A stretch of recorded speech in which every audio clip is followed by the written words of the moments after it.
നമസ്കാരം, welcome to health talks. ഇന്ന് നമ്മളുടെ കൂടെ ഉള്ളത് വളരെ സ്പെഷ്യലായിട്ടുള്ള ഒരാളാണ്, ഡോക്ടർ കവിത വാര്യർ. ഡോക്ടർ കവിത കപ്പിംഗ് തെറാപ്പിയിലും അതുപോലെ തന്നെ മർമ്മ തെറാപ്പിയിലും വളരെ സ്പെഷ്യലിസ്റ്റ് ആയിട്ടുള്ള ഒരു വ്യക്തിയാണ്. നമുക്ക് എങ്ങനെയാണ് ഈ കപ്പിംഗ് തെറാപ്പിയും അതുപോലെ തന്നെ മർമ്മ ചികിത്സയും നമ്മുടെ ആരോഗ്യത്തിന് വേണ്ടി നമ്മളുടെ അസുഖങ്ങൾ മാറാനായിട്ട് ഉപയോഗിക്കാൻ സാധിക്കുന്നത് എന്ന് നമുക്ക് ഡോക്ടറോട് ചോദിക്കാം. So let's welcome doctor Kavitha to health talks. Doctor Kavitha, welcome. Thank you. ഒന്ന് ഇൻട്രൊഡ്യൂസ് ചെയ്യാവോ? എവിടെയാണ് വീട്? എൻ്റെ പേര് ഡോക്ടർ കവിത വാര്യർ. ഞാൻ വീട് തൃശ്ശൂരാണ്. ഞാൻ പഠിച്ചത് കോയമ്പത്തൂർ RVS ആയുർവേദ കോളേജ്, അവിടെയാണ് പഠിച്ചത്. 2014 പാസ് ഔട്ടായി. പിന്നെ അതിനുശേഷം ചികിത്സയിൽ വളരെ ഒരു റിസർച്ച് മാതിരി തുടങ്ങിയതിന് ശേഷം എന്താണ് ചികിത്സ, അതിൻ്റെ കാര്യങ്ങളൊക്കെ ആയിട്ട് അങ്ങനെ ഐ സ്റ്റാർട്ടഡ് മൈ ജേർണി. എവിടെയാണ് പ്രാക്ടീസ് ചെയ്യുന്നത്? പ്രാക്ടീസ് ചെയ്യുന്നത് ചാലക്കുടി, അവിടെയാണ് പ്രാക്ടീസ് ചെയ്യുന്നത്. ചാലക്കുടി മേച്ചിറ എന്ന് പറഞ്ഞ സ്ഥലത്താണ് പ്രാക്ടീസ് ചെയ്യണത്. ഓക്കെ. എന്താണ് ഒരു ആയുർവേദത്തിലേക്ക് വരാനുള്ള ഒരു ഇൻസ്പിറേഷൻ? അത് സത്യം പറഞ്ഞാൽ ഞങ്ങളുടെ ഫാമിലിയിൽ തന്നെ അങ്ങനെ ഒരു ഇതുണ്ട് ആക്ച്വലി. എന്നുവെച്ചാൽ ഫാമിലിയിൽ നിന്നൊരു ചെറിയൊരു ഇതുണ്ടായിരുന്നു. എൻ്റെ മുത്തശ്ശി, മൈ ഗ്രാൻഡ് മദർ അവിടെ വർക്ക് ചെയ്തിട്ടുണ്ടായിരുന്നു വൈദ്യരത്നത്തിൽ. അതിനുശേഷം എൻ്റെ അമ്മാവൻ വർക്ക് ചെയ്തിട്ടുണ്ടായിരുന്നു. അതിനുശേഷം പിന്നെ പക്ഷേ ഡോക്ടർ ആവണം എന്നുള്ളത് എൻ്റെ ഒരു ഇറ്റ് വാസ് മൈ അംബീഷൻ.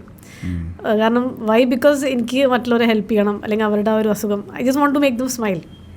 അതാണ് ഏറ്റവും ബെസ്റ്റ് കോസ്മെറ്റിക് ഞാൻ വിശ്വസിക്കുന്നത്. അപ്പോൾ അതിനോട്ട് പിന്നെ വന്നപ്പോൾ പിന്നെ ഭയങ്കര ഇൻട്രസ്റ്റിംഗ് ആയി തുടങ്ങി. ഓരോന്നും ഇങ്ങനെ അറിഞ്ഞു തുടങ്ങുമ്പോൾ it's like I was hungry. You are hungry to help people. Yes. Great. So ഒരുപാട് പേരെ ഇതുവരെ സഹായിക്കാൻ സാധിച്ചിട്ടുണ്ടായിരിക്കും. ഒരുപാട്. ഐ മീൻ അവരുടെ മുഖത്ത് സന്തോഷം കാണുമ്പോൾ തന്നെ മനസ്സിന് ഭയങ്കര സന്തോഷമാണ്. ഈ സ്പെഷ്യലൈസേഷൻ കപ്പിംഗ് മർമ്മ ചികിത്സ എന്ന് പറയുന്നതിലേക്ക് വരാനുള്ള കാരണം എന്താണ്? അത് സത്യം പറഞ്ഞാൽ ഇറ്റ് വാസ് ഓൾ കോയിൻസിഡൻസ്. പിന്നെ ഈ പറയണ വരെ എനിക്ക് ചികിത്സ ഒരെണ്ണത്തിൽ മാത്രം സ്റ്റിക്ക് ചെയ്യല്ല, വേറെ പല ചികിത്സകളിലും എനിക്കൊരു ഇൻട്രസ്റ്റ് വന്നു തുടങ്ങി. അങ്ങനെയാണ് കപ്പിംഗ് ചികിത്സയിൽ വന്നു തുടങ്ങിയപ്പോൾ എനിക്കൊരു കുറച്ചും കൂടി എങ്ങനെയാണ് ചെയ്യേണ്ടത്, എങ്ങനെയാണ് അതിൻ്റെ കാര്യങ്ങളെന്ന് പറഞ്ഞപ്പോൾ തുടങ്ങിയപ്പോൾ ദെൻ നല്ല റിസൾട്ട് കിട്ടുന്ന ഒരു ഇതായതുകൊണ്ട് പിന്നെ ഞാൻ ഇതിലേക്ക് വന്നു. അതേമാതിരി തന്നെ മർമ്മ തെറാപ്പിയും ഒരുപാട് അസുഖങ്ങൾക്ക് ഇത് നല്ല ബെസ്റ്റ് റിസൾട്ടാണ്. അപ്പോൾ പിന്നെ ഞാൻ ഇതിലേക്ക് കൂടുതൽ റിസർച്ച് ചെയ്തുകൊണ്ടിരിക്കുന്നു. ഇതൊരു പ്രിവെൻറ്റീവ് മെഷറാണോ അതോ ഒരു ക്യൂറിങ് മെഷറാണോ? രണ്ടുമാണ് ആക്ച്വലി. രണ്ടും ചെയ്യുന്നുണ്ട്. പ്രിവെൻഷനും നല്ലതാണ്, അതേമാതിരി തന്നെ നല്ല ഒരുപാട് അസുഖങ്ങൾക്ക് ഇത് നല്ല റിസൾട്ടാണ്. സോ രണ്ടും നമുക്ക് നല്ലത് തന്നെയാണ്. ഇപ്പോൾ ഹെൽത്തി ആയിട്ടുള്ള ഒരു പേഴ്സണും ഇത് ചെയ്യാനായിട്ട് സാധിക്കും. കൂടുതൽ അസുഖങ്ങളുടെ സിവിയറിറ്റി കുറയ്ക്കാനായിട്ട് സാധിക്കും. ഇപ്പോൾ നമ്മൾ സാധാരണ കണ്ടുവരുന്ന life style diseases, luxury diseases, BP, sugar, അതുപോലെ ഫാറ്റി ലിവർ, ഡയബറ്റീസ്, ഇതെല്ലാം എന്താണ് ലൈക്ക് ഇതിനെല്ലാം നമുക്ക് ഈ പറയുന്ന ട്രീറ്റ്മെൻറ്റ് എത്രത്തോളം എഫക്റ്റീവാണ്? ഒരുപാട് എഫക്റ്റീവാണ്. പക്ഷേ ഇപ്പോൾ ഒരുപാട് ആൾക്കാർ എന്താ വെച്ചാൽ they are waiting for it to എന്താ പറയുക, അത് വെയിറ്റ് ചെയ്യാണ് അസുഖം വരാനായിട്ടും. അവരുടെ ജീവിതശൈലി തന്നെയാണ് ഇതിൻ്റെയൊക്കെ കാരണം. അപ്പോൾ അതിനുശേഷം ലൈക്ക് ഇതൊരു ടൈം കഴിഞ്ഞാൽ പിന്നെ അത് വേറൊരു സെക്കൻഡ് ലെവലിലും തേർഡ് ലെവലിലേക്കൊക്കെ പോകും. അപ്പോൾ അത് അറിയുന്നില്ല. അപ്പോൾ നമ്മൾ ഇതിൻ്റെ കൂടെ അവരോട് പറയും, നിങ്ങളുടെ ഒരു ഡെയിലി റൂട്ടീൻ എങ്ങനെയായിരിക്കണം എന്നൊക്കെ അവരോട് പറയും. കാരണം അതിലൂടെ തന്നെ നമ്മുടെ ജീവിതശൈലി കൊണ്ട് തന്നെ നമുക്കിതിനെ ആക്ച്വലി പ്രിവെൻറ്റ് ചെയ്യാനും സാധിക്കും, അത് മാറ്റാനും സാധിക്കും. ആക്ച്വലി ഈ പറയുന്ന എല്ലാ അസുഖങ്ങളും പിന്നെ ഭക്ഷണക്രമം ഇപ്പോഴത്തെ കാലത്ത് അത് ഔട്ട് ഓഫ് അവർ കൺട്രോളാണ് ശരിക്കും പറഞ്ഞാൽ. അപ്പോൾ നമ്മൾ ശരിക്കും മെഡിസിൻ എന്ന് പറഞ്ഞാൽ ഇറ്റ്സ് സപ്പോർട്ടീവാണ് ആക്ച്വലി. ബാക്കി ഫുള്ള് നമ്മുടെ ഡെയിലി ലൈഫ് സ്റ്റൈൽ തന്നെയാണ് അതിൻ്റെ മെയിൻ. ഒരു 70-80% അത് തന്നെയാണ്. അപ്പോൾ അതിലൂടെ നമുക്ക് മാറ്റിയെടുക്കാനായിട്ട് സാധിക്കും. പക്ഷേ നമ്മൾ കറക്റ്റായിട്ട് പക്ഷേ മെയിൻറ്റെയിൻ ചെയ്യണം എന്നുള്ളതാണ്. നമുക്ക് കപ്പിംഗ് തെറാപ്പിയിലേക്ക് പോകാം. ആദ്യം എന്താണ് കപ്പിംഗ് തെറാപ്പി ശരിക്ക്? ലൈക്ക് അത് എഫക്റ്റീവ് ആണോ? എന്താണ്, എങ്ങനെയാണ്, ആർക്കൊക്കെയാണ്, ഏതെല്ലാം രോഗങ്ങൾക്കാണ്, എന്താണ് ഇതിൻ്റെ പ്രൊസീജിയർ, ഇതിന് എന്തെങ്കിലും സൈഡ് എഫക്ട്സ് ഉണ്ടോ? ഇതെല്ലാം ഒന്ന് എക്സ്പ്ലെയിൻ ചെയ്യാമോ? കപ്പിംഗ് തെറാപ്പി അതിൻ്റെ ഒറിജിൻ ശരിക്കും ഒരുപാട് വർഷങ്ങൾക്ക് മുമ്പാണ്. ലൈക്ക് ഈജിപ്ഷ്യൻ, ചൈനീസ്, ആ ഒരുപാട് വർഷങ്ങൾക്ക് മുമ്പ്, may be years and years back. അപ്പോൾ അത് മലയാളത്തിൽ ശരിക്കും കൊമ്പ് ചികിത്സ എന്ന് പറയാം. അങ്ങനെ പറഞ്ഞാൽ ഒരുപാട് പേർക്ക് മനസ്സിലാവും. കൊമ്പ് ചികിത്സ എന്ന് പറഞ്ഞാൽ പണ്ട് കാലത്ത് ഈ കപ്പുകളൊന്നും ഉണ്ടായിരുന്നില്ല. അപ്പോൾ മൃഗങ്ങളുടെ കൊമ്പ് ഉപയോഗിച്ചിട്ടാണ് ഇത് ചെയ്തിരുന്നത്. അപ്പോൾ അത് ചെയ്തിട്ടാണ്. അപ്പോൾ ആ സമയത്ത് വലിയ ഇൻസ്ട്രുമെൻറ്റ്സ് ഒന്നും ഇല്ലല്ലോ. അപ്പോൾ ഇത് ചെയ്തിട്ടാണ് അപ്പോൾ ഒരുപാട് നല്ല റിസൾട്ടുകളുണ്ട്. ബേസിക്കലി നമ്മളിപ്പോൾ ഒരു വീട്ടിൽ ഒരു ഗാർബേജ് ഉണ്ടെന്ന് വിചാരിക്കുക, കുറേ കച്ചറകളൊക്കെ ഉണ്ട്, നമ്മളതിനെ ക്ലീൻ ചെയ്ത് കഴിഞ്ഞാൽ വീട് വൃത്തിയാവും. അതേമാതിരി നമ്മുടെ ശരീരത്തിൽ ഇതേപോലെ ഒരുപാട് എന്താ പറയുക അനാവശ്യമായിട്ടുള്ള കുറേ കാര്യങ്ങളുണ്ട്. അപ്പോൾ നമ്മൾ ഇംപ്യൂർ ബ്ലഡിനെ നമ്മൾ മാറ്റുന്നു, പ്യുവർ ബ്ലഡിനെ വരുത്തുന്നു. പ്യുവർ ബ്ലഡ് നമ്മൾ വരുത്തേണ്ട ആവശ്യമില്ല, ഓട്ടോമാറ്റിക്കലി അത് വരും. അപ്പോൾ അങ്ങനെയുള്ളൊരു പ്രൊസീജിയറാണ് കപ്പിംഗ് തെറാപ്പി അഥവാ കൊമ്പ് ചികിത്സ. ഈ ആയുർവേദത്തിൽ പറയുകയാണെങ്കിൽ ഇറ്റ്സ് പാർട്ട് ഓഫ് പഞ്ചകർമ്മയുടെ ഒരു ഭാഗമാണ്. രക്തമോക്ഷണ എന്ന് പറയും. നമ്മളിവിടെ പ്യുവർ ആയിട്ടുള്ള ബ്ലഡിനെ നമ്മൾ ഇങ്ങനെ വരുത്തുകയാണ്. അപ്പോൾ പ്യുവർ ബ്ലഡ്, നല്ല ബ്ലഡ് സർക്കുലേറ്റ് ചെയ്ത് കഴിഞ്ഞാൽ എല്ലാ അസുഖങ്ങളും തനിയെ പൊക്കോളും. അപ്പോൾ അത് ഓരോ അസുഖങ്ങളുടെ ഇത് ഡിപ്പെൻസ്, ഓരോ അസുഖങ്ങളുടെ ഇതനുസരിച്ചിട്ടാണ് നമ്മൾ അവരെ കണ്ട് ഇൻസ്പെക്ട് ചെയ്ത് ഇത് കഴിഞ്ഞിട്ട് നമ്മൾ നോക്കുക എത്ര പ്രാവശ്യം വേണം, എത്ര സിറ്റിംഗ് വേണം എന്നുള്ളത്. ശരിക്കും ഒരു 2-3 ചെയ്താൽ തന്നെ നല്ല 2-3 പ്രാവശ്യം ചെയ്താൽ തന്നെ നല്ല റിസൾട്ടാണ് ശരിക്കും. ഇപ്പോൾ ഒരുപാട്, പക്ഷേ എന്ന് വെച്ചാൽ കപ്പിംഗ് എന്ന് വെച്ചാൽ പല സ്ഥലത്തും പല ആൾക്കാരും ഒരുപാട് എല്ലാ സ്ഥലത്തും കപ്പ് വയ്ക്കുന്നുണ്ട്. ശരിക്കും അങ്ങനെയല്ല അത്. അതിനെ കപ്പിംഗ് ഓരോ ഓർഗൻസിന് സംബന്ധമായിട്ടുള്ള ഓരോ പോയിന്റ്സുകളുണ്ട്. ലങ്സിനൊരു പോയിന്റ് ഉണ്ട്, ഹാർട്ടിനൊരു പോയിന്റ് ഉണ്ട്, ഗ്യാസ് പോയിന്റ് ഉണ്ട്, കിഡ്നി പോയിന്റ്. അപ്പോൾ അങ്ങനെ ഓരോ പോയിന്റ്സിൽ വെച്ചിട്ടാണ് നമ്മൾ കപ്പ് ചെയ്യുക, എന്നാലേ റിസൾട്ട് കിട്ടുള്ളൂ. അതേമാതിരി തന്നെ ഇപ്പോൾ ചിലവർക്ക് എന്താ പറയുക, എന്തെങ്കിലും ഉണ്ടോ ചോദിക്കുക, അവരെന്തെങ്കിലും ബുദ്ധിമുട്ടുകളുണ്ടോയെന്നോ അല്ലെങ്കിൽ കിഡ്നി റിലേറ്റഡ് ആയിട്ട് അല്ലെങ്കിൽ ഗ്യാസ് റിലേറ്റഡ് ആയിട്ട്. അപ്പോൾ ഇതിനൊക്കെ നമ്മൾക്ക് അവർ പറഞ്ഞു കൊടുക്കണം. ഇത് ചെയ്ത് കഴിഞ്ഞാൽ എങ്ങനെയാണ് നിങ്ങളുടെ ഇത്, അല്ലെങ്കിൽ ഇത് കഴിഞ്ഞിട്ട് എന്താണ് ശ്രദ്ധിക്കേണ്ടത്, അങ്ങനെ കുറച്ച് കാര്യങ്ങളുണ്ട്. കാരണം ഇത് കഴിഞ്ഞാൽ ഉടനെ ആൽക്കഹോൾ അല്ലെങ്കിൽ നോൺ വെജ് അല്ലെങ്കിൽ പ്രോസസ്ഡ് ഫുഡ് ഇതൊന്നും ഒരു 2 ദിവസത്തേക്ക് 3 ദിവസത്തേക്ക് കഴിക്കാൻ പാടില്ല. അവോയ്ഡ് ചെയ്യണം ബെറ്റർ. ബിക്കോസ് നല്ല ബ്ലഡ് വന്നുകൊണ്ടിരിക്കുകയല്ലേ. അപ്പോൾ ആ സമയത്ത് നല്ല നല്ല നല്ല ഭക്ഷണങ്ങൾ കഴിക്കുക, വീട്ടിലത്തെ ഹോം മെയ്ഡ് ഫുഡ് കഴിക്കുക, പച്ചക്കറികൾ കഴിക്കുക, ഇലക്കറികളൊക്കെ കഴിക്കുക. So it will help you even more. അപ്പം നമ്മുടെ ഈ പെട്ടെന്ന് നമ്മൾ ആ സ്പീഡപ്പ് ചെയ്യണം അതിൻ്റെ ആ പ്രോസസ്സിനെ. ഈ കപ്പിങ്ങിലൂടെ നമ്മൾ സ്പീഡപ്പ് ചെയ്യണം. മറ്റേത് നമ്മൾ മെഡിസിൻസ് മാത്രം കഴിക്കുന്നു, it will take time. Cupping ആകുമ്പോൾ ആ പ്രോസസ്സിനെ സ്പീഡപ്പ് ചെയ്യണം, അപ്പോൾ പെട്ടെന്ന് റിസൾട്ട് കിട്ടും. അപ്പോൾ ഇത് ശരിക്കും ഒരു എക്സ്പീരിയൻസ് ആയ ഡോക്ടർക്ക് മാത്രമേ അത് ചെയ്യാനും അത് എക്സ്പ്ലെയിൻ ചെയ്ത് പറഞ്ഞു കൊടുക്കാനായിട്ട് സാധിക്കുള്ളൂ. 2 ലേമൻ ക്വസ്റ്റ്യൻ. ഒന്ന്, ഈ വരുന്ന ബ്ലഡ് നല്ല ബ്ലഡ് ആണോ മോശം ബ്ലഡ് ആണോ എന്ന് എങ്ങനെ അറിയാം? അത് ഒരുപാട് പേര് ചോദിക്കുന്നുണ്ട്. അത് ശരിക്കും പറഞ്ഞാൽ ഈ നല്ല ബ്ലഡ് എന്ന് പറഞ്ഞാൽ നമ്മുടെ അതിൻ്റെ കളർ നമുക്ക് കണ്ടറിയാം, കണ്ടാൽ തന്നെ അറിയാം. നല്ല ബ്ലഡ് എന്ന് പറഞ്ഞാൽ നല്ലൊരു കളറായിരിക്കും, ഒരു സാധാരണ റെഡ് കളറായിരിക്കും. റെഡ് എന്ന് പറയാൻ പറ്റും, ഒരു പിങ്കിൽ നിന്ന് റെഡിലേക്ക് പോകുന്ന ഒരു ഇതാണ്. പക്ഷെ ഈ ബ്ലഡ് എന്ന് പറഞ്ഞാൽ ഭയങ്കര ഡാർക്ക് കളർ, ഒരു ബ്രൗൺ കളറിലേക്കൊക്കെ ആവും. ചിലപ്പോഴൊക്കെ ബ്ലാക്ക് കളറാവും, ഒരു റെഡിഷ് ബ്ലാക്ക്, ഭയങ്കര ഡാർക്ക് റെഡ് ആയിരിക്കും. പിന്നെ അത് ജെല്ല് പരത്തിലേക്ക്, പിന്നെ അതിൻ്റെ സ്മെല്ല് വരും, ചില ബ്ലഡിൻ്റെ സ്മെല്ലുണ്ടാവും. അപ്പോൾ ഇത് കണ്ടാൽ തന്നെ നമുക്ക് മനസ്സിലാവും ഇന്ന പോയിന്റിൽ നിങ്ങൾക്ക് എന്തോ ഇതിൻ്റെ ബന്ധപ്പെട്ട് ഒരു പ്രശ്നമുണ്ട് എന്ന് അവരോട് ചോദിക്കുമ്പോൾ അവർ തന്നെ പറയും ഉണ്ട്. ഫാറ്റി ലിവർ അല്ലെങ്കിൽ ഗ്യാസ് പോയിന്റിനൊക്കെ ഇതുണ്ടെങ്കിൽ പലവരും പറയുന്നുണ്ട്. ഗ്യാസ് അസിഡിറ്റി ഉള്ള ഒരുപാട് ആൾക്കാരുണ്ട് ഇപ്പം. എന്നുവെച്ചാൽ ജോലി സംബന്ധമായിട്ട് വരുമ്പോൾ അവർ ഫുഡ് സ്കിപ്പ് ചെയ്യും.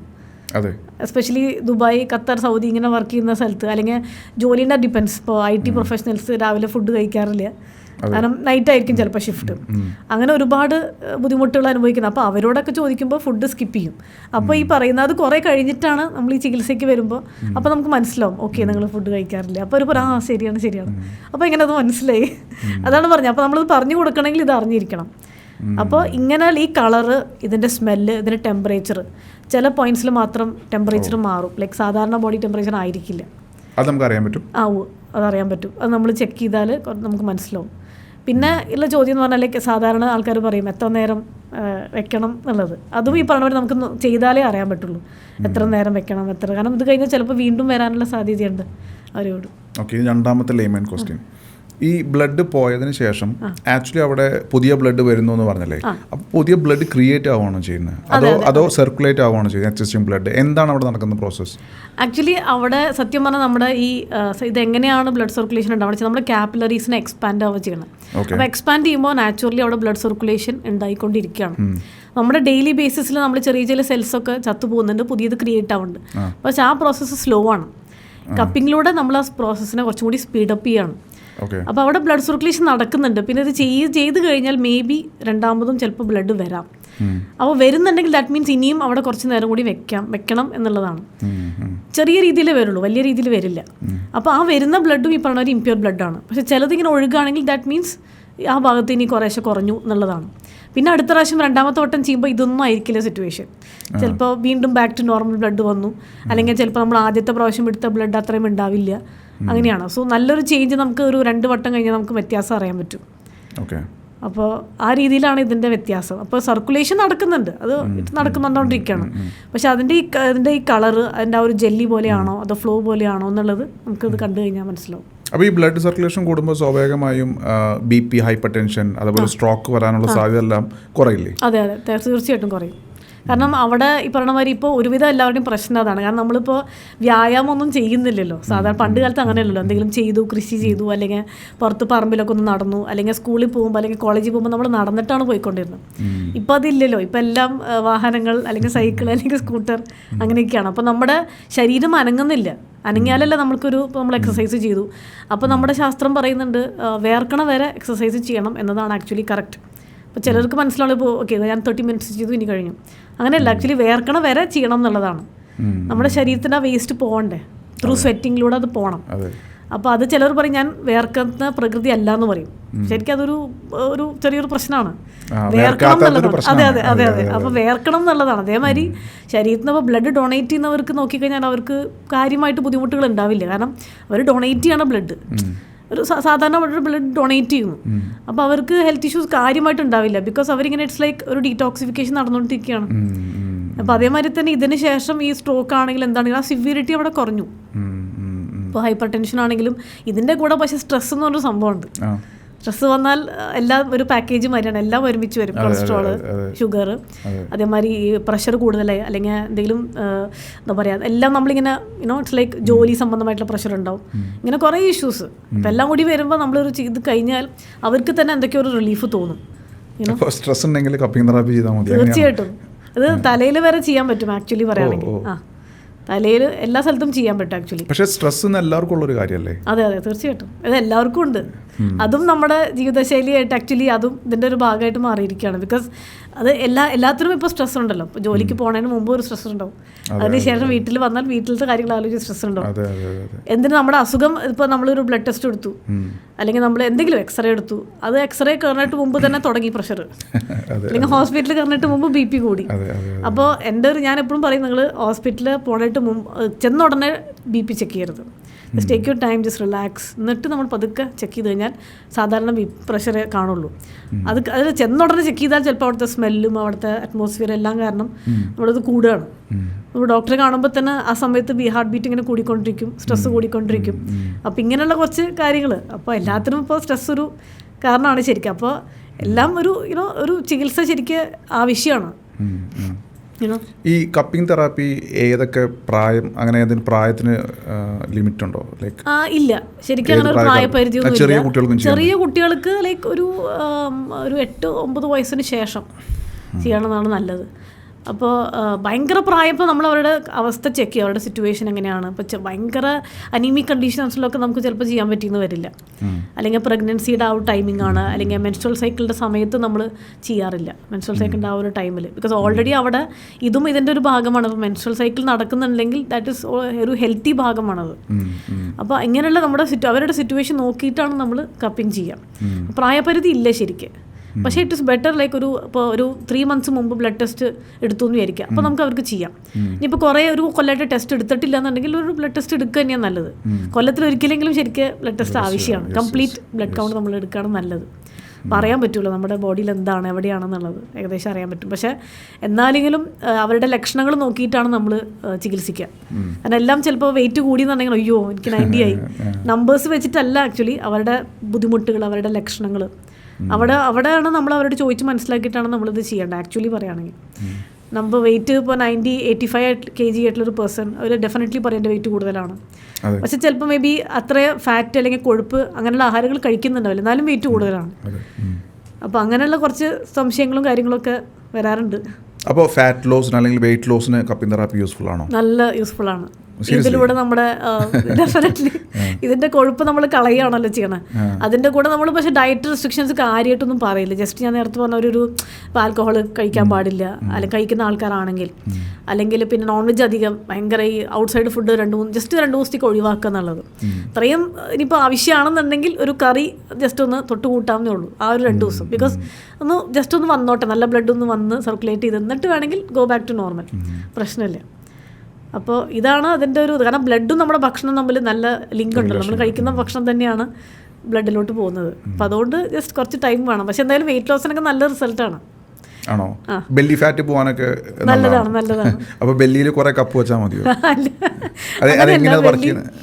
ബെല്ലിയിൽ മാത്രമല്ല നമ്മൾ അതിൻ്റെ ഞാൻ പറഞ്ഞല്ലോ നേരത്തെ, നമ്മൾ ഫുൾ ബോഡിയിലാണ് സാധാരണ വെയിറ്റ് ലോസിനുള്ള മാത്രമാണെങ്കിൽ ഫുൾ ബോഡിയിൽ നമ്മൾ കപ്പ് വയ്ക്കും. കാരണം ഈ ഫാറ്റ് ഇപ്പോൾ വെയിറ്റ് ഉള്ള ആളാണെങ്കിൽ മിക്കവാറും അവർക്ക് ശരീരത്തിൽ പല സ്ഥലത്തും നീർക്കെട്ടുകളുണ്ടാവും.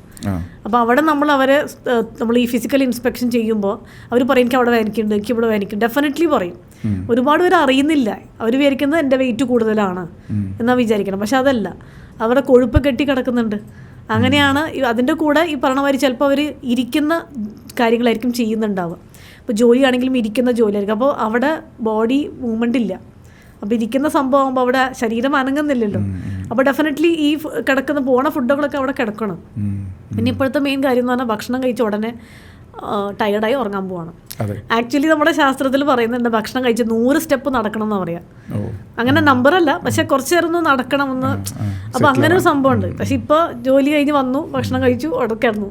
അപ്പോൾ അവിടെ ആ ഫുഡിന് പോകാനുള്ള സ്ഥലമില്ല. അപ്പോൾ ഇതേമാതിരി പല പല സ്ഥലത്ത് പോയി കിടക്കും. പിന്നെ അസുഖം വരുമ്പോൾ പല പല ജോയിൻസിൽ പോയി കിടക്കും, ഷോൾഡറിൻ്റെ അവിടെ ഇവിടെ. അപ്പോഴാണ് ഈ നീർക്കെട്ട്. അപ്പോൾ അവർ വിചാരിക്കും എൻ്റെ വെയിറ്റ് കൂടി. അപ്പോൾ ഇങ്ങനെ കുറച്ച് തെറ്റിദ്ധാരണകൾ ആൾക്കാരുടെ മനസ്സിലുണ്ട് ശരിക്കും പറഞ്ഞു കഴിഞ്ഞാൽ. അപ്പോൾ ശരിക്കും ബ്ലഡ് സർക്കുലേഷൻ കൂടി ഒരുപാട് പ്രശ്നങ്ങൾക്ക് പ്രശ്നങ്ങൾ മാറും. വെരിക്കോസ് വെയിൻ്റെ സിനാരിയോ എന്താണ്?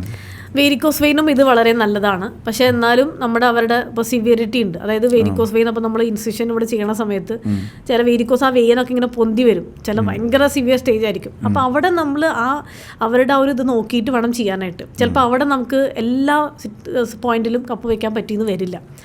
അപ്പോൾ എന്തായാലും ഈ നെർവ്സും വെയിനുകളൊക്കെ എല്ലാ സ്ഥലത്തേക്കും പോവാണ്. അപ്പോൾ നമുക്ക് വേറെ സ്ഥലത്ത് വെച്ചാലും അവിടേക്കുള്ള സർക്കുലേഷൻ ഓക്കെ ആവും. പിന്നെ എന്ന് വെച്ചാൽ everybody is waiting for that period, ഇത് സിവിയർ ആവട്ടെ എന്നിട്ട് ഞാൻ പോകാമെന്നുള്ളൊരു ഇതിലേക്ക് വരികയാണ്.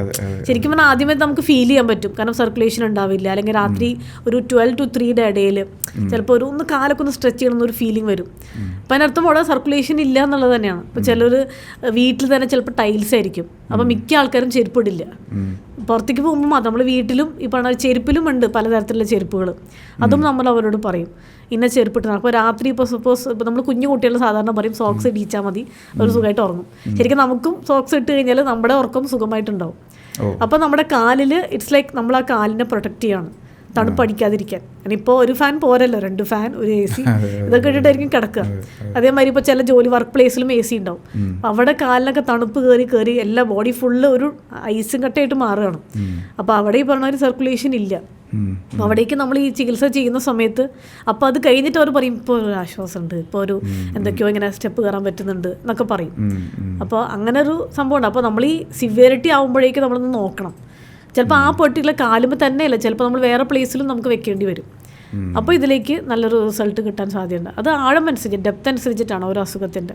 ചിലപ്പോൾ 3-4 പ്രാവശ്യം ചെയ്യേണ്ടി വരും. എന്നിട്ട് അവരോട് തന്നെ പറയും. ബട്ട് എവറി ഡേ അല്ല, ഡെയിലി ആയിട്ട് കപ്പിങ് ചെയ്യേണ്ട ആവശ്യമില്ല. ആഴ്ചയിൽ 1-2 പ്രാവശ്യം, ആഴ്ചയിൽ 1-2 പ്രാവശ്യം, അതെ അങ്ങനെ മതി. ഇപ്പോൾ ഓരോ അസുഖം അനുസരിച്ച് ചിലർക്ക് ഒരു സ്റ്റാർട്ടിങ് സ്റ്റേജ് ആണെങ്കിൽ അതെ മാറുന്നവരെ, അത് ആ ബ്ലഡിൻ്റെ മാറുന്നവരെ എന്ന് വെച്ചാൽ ആ ബ്ലഡിൻ്റെ കളർ നോർമൽ ആവുന്നതും വരെ അതാ ചെയ്യുന്ന ആ ഡോക്ടർക്ക് അറിയുള്ളൂ എപ്പോഴാണ് നോർമൽ ആയത് എന്നുള്ളത്. ഇനിയിപ്പോൾ അതെല്ലാം ഒരു ഗ്യാപ്പ് വന്നു, ഇറ്റ്സ് ഓക്കെ, നോ പ്രോബ്ലം. ഒരു ഗ്യാപ്പ് വന്നു വരിക, അയ്യോ ഞാൻ അടുത്ത പ്രാവശ്യം അങ്ങനെ പേടി ഇതിൻ്റെ ആവശ്യമില്ല കപ്പിങ്ങിൽ. അയ്യോ ഞാൻ കഴിഞ്ഞ ആഴ്ച പോകാൻ മറന്നുപോയി, നോ പ്രോബ്ലം. അതിന് ശേഷമുള്ള ആഴ്ചകളും മതി.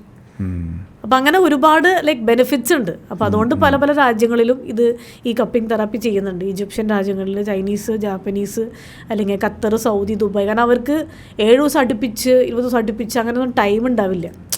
ജോലിയും കുറച്ച് അങ്ങനെയാണല്ലോ, വർക്ക് പ്രഷർ ഉണ്ടാവും. അപ്പോൾ ഈ കപ്പിംഗ് തെറാപ്പി ഒരുപാട് യൂസ്ഫുൾ ആണ്. പക്ഷേ ഓർക്കേണ്ട ഒരു കാര്യം എന്ന് പറഞ്ഞാൽ നന്നായിട്ട് എക്സ്പീരിയൻസ്ഡ് ആയിട്ടുള്ള ആൾ ചെയ്താൽ മാത്രമേ നമുക്ക് കറക്റ്റ് റിസൾട്ട് കിട്ടുള്ളൂ. നമ്മുടെ ഈ പറഞ്ഞ പോലെ കുറേ സംശയങ്ങളുണ്ടാവും, നമുക്ക് കുറേ കാര്യങ്ങൾ ചെയ്യണമെന്നുണ്ട്, അല്ലെങ്കിൽ കുറേ എന്തൊക്കെയാണ് ചെയ്യേണ്ടത്, എന്തൊക്കെ ഡൂസ് ആൻഡ് ഡോൺസ് അറിയണമെന്നുണ്ടെങ്കിൽ ഇതിലൂടെ മാത്രമേ നമുക്ക് ചെയ്യാൻ പറ്റുള്ളൂ. നമുക്കത് അങ്ങനെ ഒരു പേഴ്സണെ അത് പറഞ്ഞു കൊടുക്കാൻ പറ്റുള്ളൂ. ഇപ്പോൾ നമ്മളുടെ ഈ ഡീടോക്സിഫിക്കേഷൻ പ്രോസസ്സിൽ, അതായത് ഇപ്പോൾ ആൽക്കഹോൾ കണ്ടന്റ്, നിക്കോട്ടിൻ കണ്ടന്റ്, അതുപോലുള്ള വേറെ കൊളസ്ട്രോൾ, ഓയിലി ഫുഡ്സ്, ഇതെല്ലാം നമ്മുടെ ബ്ലഡിന്റെ ക്വാളിറ്റിനെ ബാധിക്കുന്നുണ്ടല്ലോ, which is affecting our overall health അല്ലേ? അപ്പോൾ ഈ കപ്പിംഗ് തെറാപ്പി ഐ തിങ്ക് ഇപ്പോൾ പറഞ്ഞു കേട്ടിടത്തോളം ഈ പറഞ്ഞ എല്ലാത്തിനും ഒരു നല്ലൊരു സൊല്യൂഷനാണ്. മേ ബി ഒരു വിഡ്രോവൽ പീരീഡിൽ ഏറ്റവും കൂടുതൽ യൂസ്ഫുൾ ആകുന്നൊരു. അതെ തീർച്ചയായിട്ടും. അത് ഒരുപാട് പേഷ്യൻസ് വരാറുണ്ട് ഇതേപോലെ. ഇപ്പോൾ പറഞ്ഞ മാതിരി ഇപ്പോൾ രാവിലെ നമ്മൾ ചായ കുടിക്കുന്നതന്നെ ശരിക്കും അതിൽ caffeine, it's not at all good. കാരണം അതൊരു അഡിക്ഷനായി മാറി. നമ്മുടെ ബോഡിക്ക് അതൊരു അഡിക്ഷനാണ്. നമുക്ക് ചിലപ്പോൾ ചായ മാത്രം കുടിക്കണമെന്നേ ഉണ്ടാവുള്ളൂ, പക്ഷേ നമ്മുടെ ബോഡിക്ക് ആ കഫീൻ എന്നുള്ളത് അത് വേണം, ഇനിയും വേണം. അപ്പോൾ നമ്മളിപ്പോൾ രാവിലെ എണീറ്റ് ചായ കുടിച്ചു, അതുകൊണ്ട് മാത്രമല്ല അതിനുശേഷം ഒരു ചായ ആവാം, അല്ലെങ്കിൽ ഒരു 11 മണി ഒരു ചായ കൂടി ആവാല്ലേ എന്നൊരു ഇത്. അപ്പോൾ ബെറ്റർ ടു അവോയ്ഡ്. ചായ കുടിച്ചുകൊണ്ടല്ല കുഴപ്പം, പക്ഷേ ഡോണ്ട് മേക്ക് ഇറ്റ് എ ഹാബിറ്റായി മാറുമ്പോൾ അതൊരു ഇതായിട്ട് മാറും. അപ്പോൾ ഈ പറയുന്ന കഫീൻ, ഇതിനൊക്കെ ഡീടോക്സിഫിക്കേഷൻ അവിടെ നടക്കും. ഈ കപ്പിംഗ് ചെയ്ത് കഴിഞ്ഞാൽ ഈ പറയുന്ന അത് ബ്ലഡിലൂടെ അത് പോയിക്കോളും തനിയെ. പിന്നെ നമുക്കത് നമ്മളിതായിട്ട് തന്നെ ഒന്ന് അവോയ്ഡ് ചെയ്യാം കുറേശ്ശെ. ഒരു ദിവസം കൊണ്ടല്ല. കാരണം നമ്മുടെ ബോഡിക്ക് എന്താണെങ്കിലും ഒരു കുഞ്ഞു കുട്ടിമാരിയാണ്. നമ്മുടെ ബോഡിക്ക് നമ്മൾ തന്നെ ഒന്ന് ഏകദേശം പറഞ്ഞ് നമ്മൾ കുറച്ച് പറ്റിക്കാന്ന് പറയില്ലേ, നമ്മുടെ ബോഡിയുടെ നമ്മളൊന്ന് പറ്റിക്കാം. നാളെ ആവാം, കുഴപ്പമില്ല, ഇന്ന് വേണ്ട, നാളെ ആവാം, അങ്ങനെ ഒരു ഇത്. അപ്പോൾ അങ്ങനെ വരുമ്പോൾ ഓട്ടോമാറ്റിക്കലി അഡിക്ഷൻ അത് കുറഞ്ഞ് കുഴപ്പമില്ല എന്നുള്ള രീതിയിലേക്കാവും. പിന്നെ നമ്മൾ കുറേശ്ശെ ഇല്ലാണ്ടാക്കുക എന്നുള്ളതാണ്. ഓക്കെ, ഞാനൊരു ഒരു കുറച്ച് ഡിഫറെൻ്റ് ആയിട്ട് ക്വസ്റ്റ്യൻ ചോദിക്കാം. അതായത് ഈ അഡിക്ഷൻ എന്ന് പറയുന്നത് പലപ്പോഴും നമ്മൾ വിചാരിക്കുന്നത് മനസ്സിൻ്റെ അഡിക്ഷൻ ആണെന്നാണ് അല്ലേ? പക്ഷേ ശരിക്ക് ബോഡിയുടെ ക്രേവിങ്സ് ഉള്ളതുകൊണ്ടല്ലേ മനസ്സ് മാറുന്നത്? അതായത് body is asking for it and mind is giving us instructions to go and have that tea. അങ്ങനെയല്ലേ വർക്ക് ചെയ്യുന്നത് ശരിക്കും പലപ്പോഴും? ഇത് എന്താ പറയുക, രണ്ടും ശരിക്കും ചിലർ പറയും രണ്ടും ഒന്നാണ്, മനസ്സും ശരീരവും ഒന്നാണ്. എന്നെ സംബന്ധിച്ച് ഇവിടെ മനസ്സാണ് മെയിൻ റോള് കളിക്കുന്നത് ആക്ച്വലി. എന്നുവെച്ചാൽ നമ്മളിപ്പോൾ ഒരു ചായ കണ്ടു, നമുക്ക് അത്രയും കൺട്രോളുള്ളൊരു പേഴ്സൺ ആണെങ്കിൽ ചായ എവിടെ കണ്ടാലും എങ്ങനെ കണ്ടാലും ഒരു കുഴപ്പമില്ല, ഇറ്റ്സ് ഓക്കെ, അത് വേണമെങ്കിൽ വേണ്ട എന്നുള്ള രീതിയിൽ. അതല്ലാന്നുണ്ടെങ്കിൽ ഒരു ഫ്ലക്ച്വേറ്റിംഗ് ആണ്, വേണോ വേണ്ടയോ പറഞ്ഞാൽ കുടിക്കാം അല്ലേ, വേണ്ട, അങ്ങനെ ഒരു ഫ്ലക്ച്വേറ്റിംഗ് ആണ്. അപ്പോൾ അവിടെ അതിനെ മൈൻഡിനെ സ്ട്രോങ് ആക്കി കഴിഞ്ഞാൽ ചായ എവിടെ കണ്ടാലും എങ്ങനെ കണ്ടാലും, ഇനിയിപ്പോൾ നമ്മുടെ സുഹൃത്താണ് ചായ കുടിക്കുന്നതെന്നുണ്ടെങ്കിൽ അത്രയും പവർ ഉണ്ടെങ്കിൽ ദെൻ നമ്മൾ ഒരിക്കലും അതിലേക്ക് പോവില്ല. അത് എന്താണെങ്കിലും, ചായ ആണെങ്കിലും ഇപ്പോൾ ആൽക്കഹോൾ ആണെങ്കിലും അല്ലെങ്കിൽ ഒരു സ്വീറ്റ് ആണെങ്കിലും. എല്ലാവർക്കും ഇപ്പോൾ ലഡ്ഡു, ജിലേബി ഇതൊക്കെ ഭയങ്കര, നമുക്കിപ്പോൾ എവിടെയെങ്കിലും പോയി അവിടുത്തെ വടാപ്പാവ് നല്ല സൂപ്പറാണ്, വേൽപ്പൂരി അടിപൊളിയാണ്, ഇങ്ങനെയൊക്കെ ഒരു ഇതുണ്ടാവും.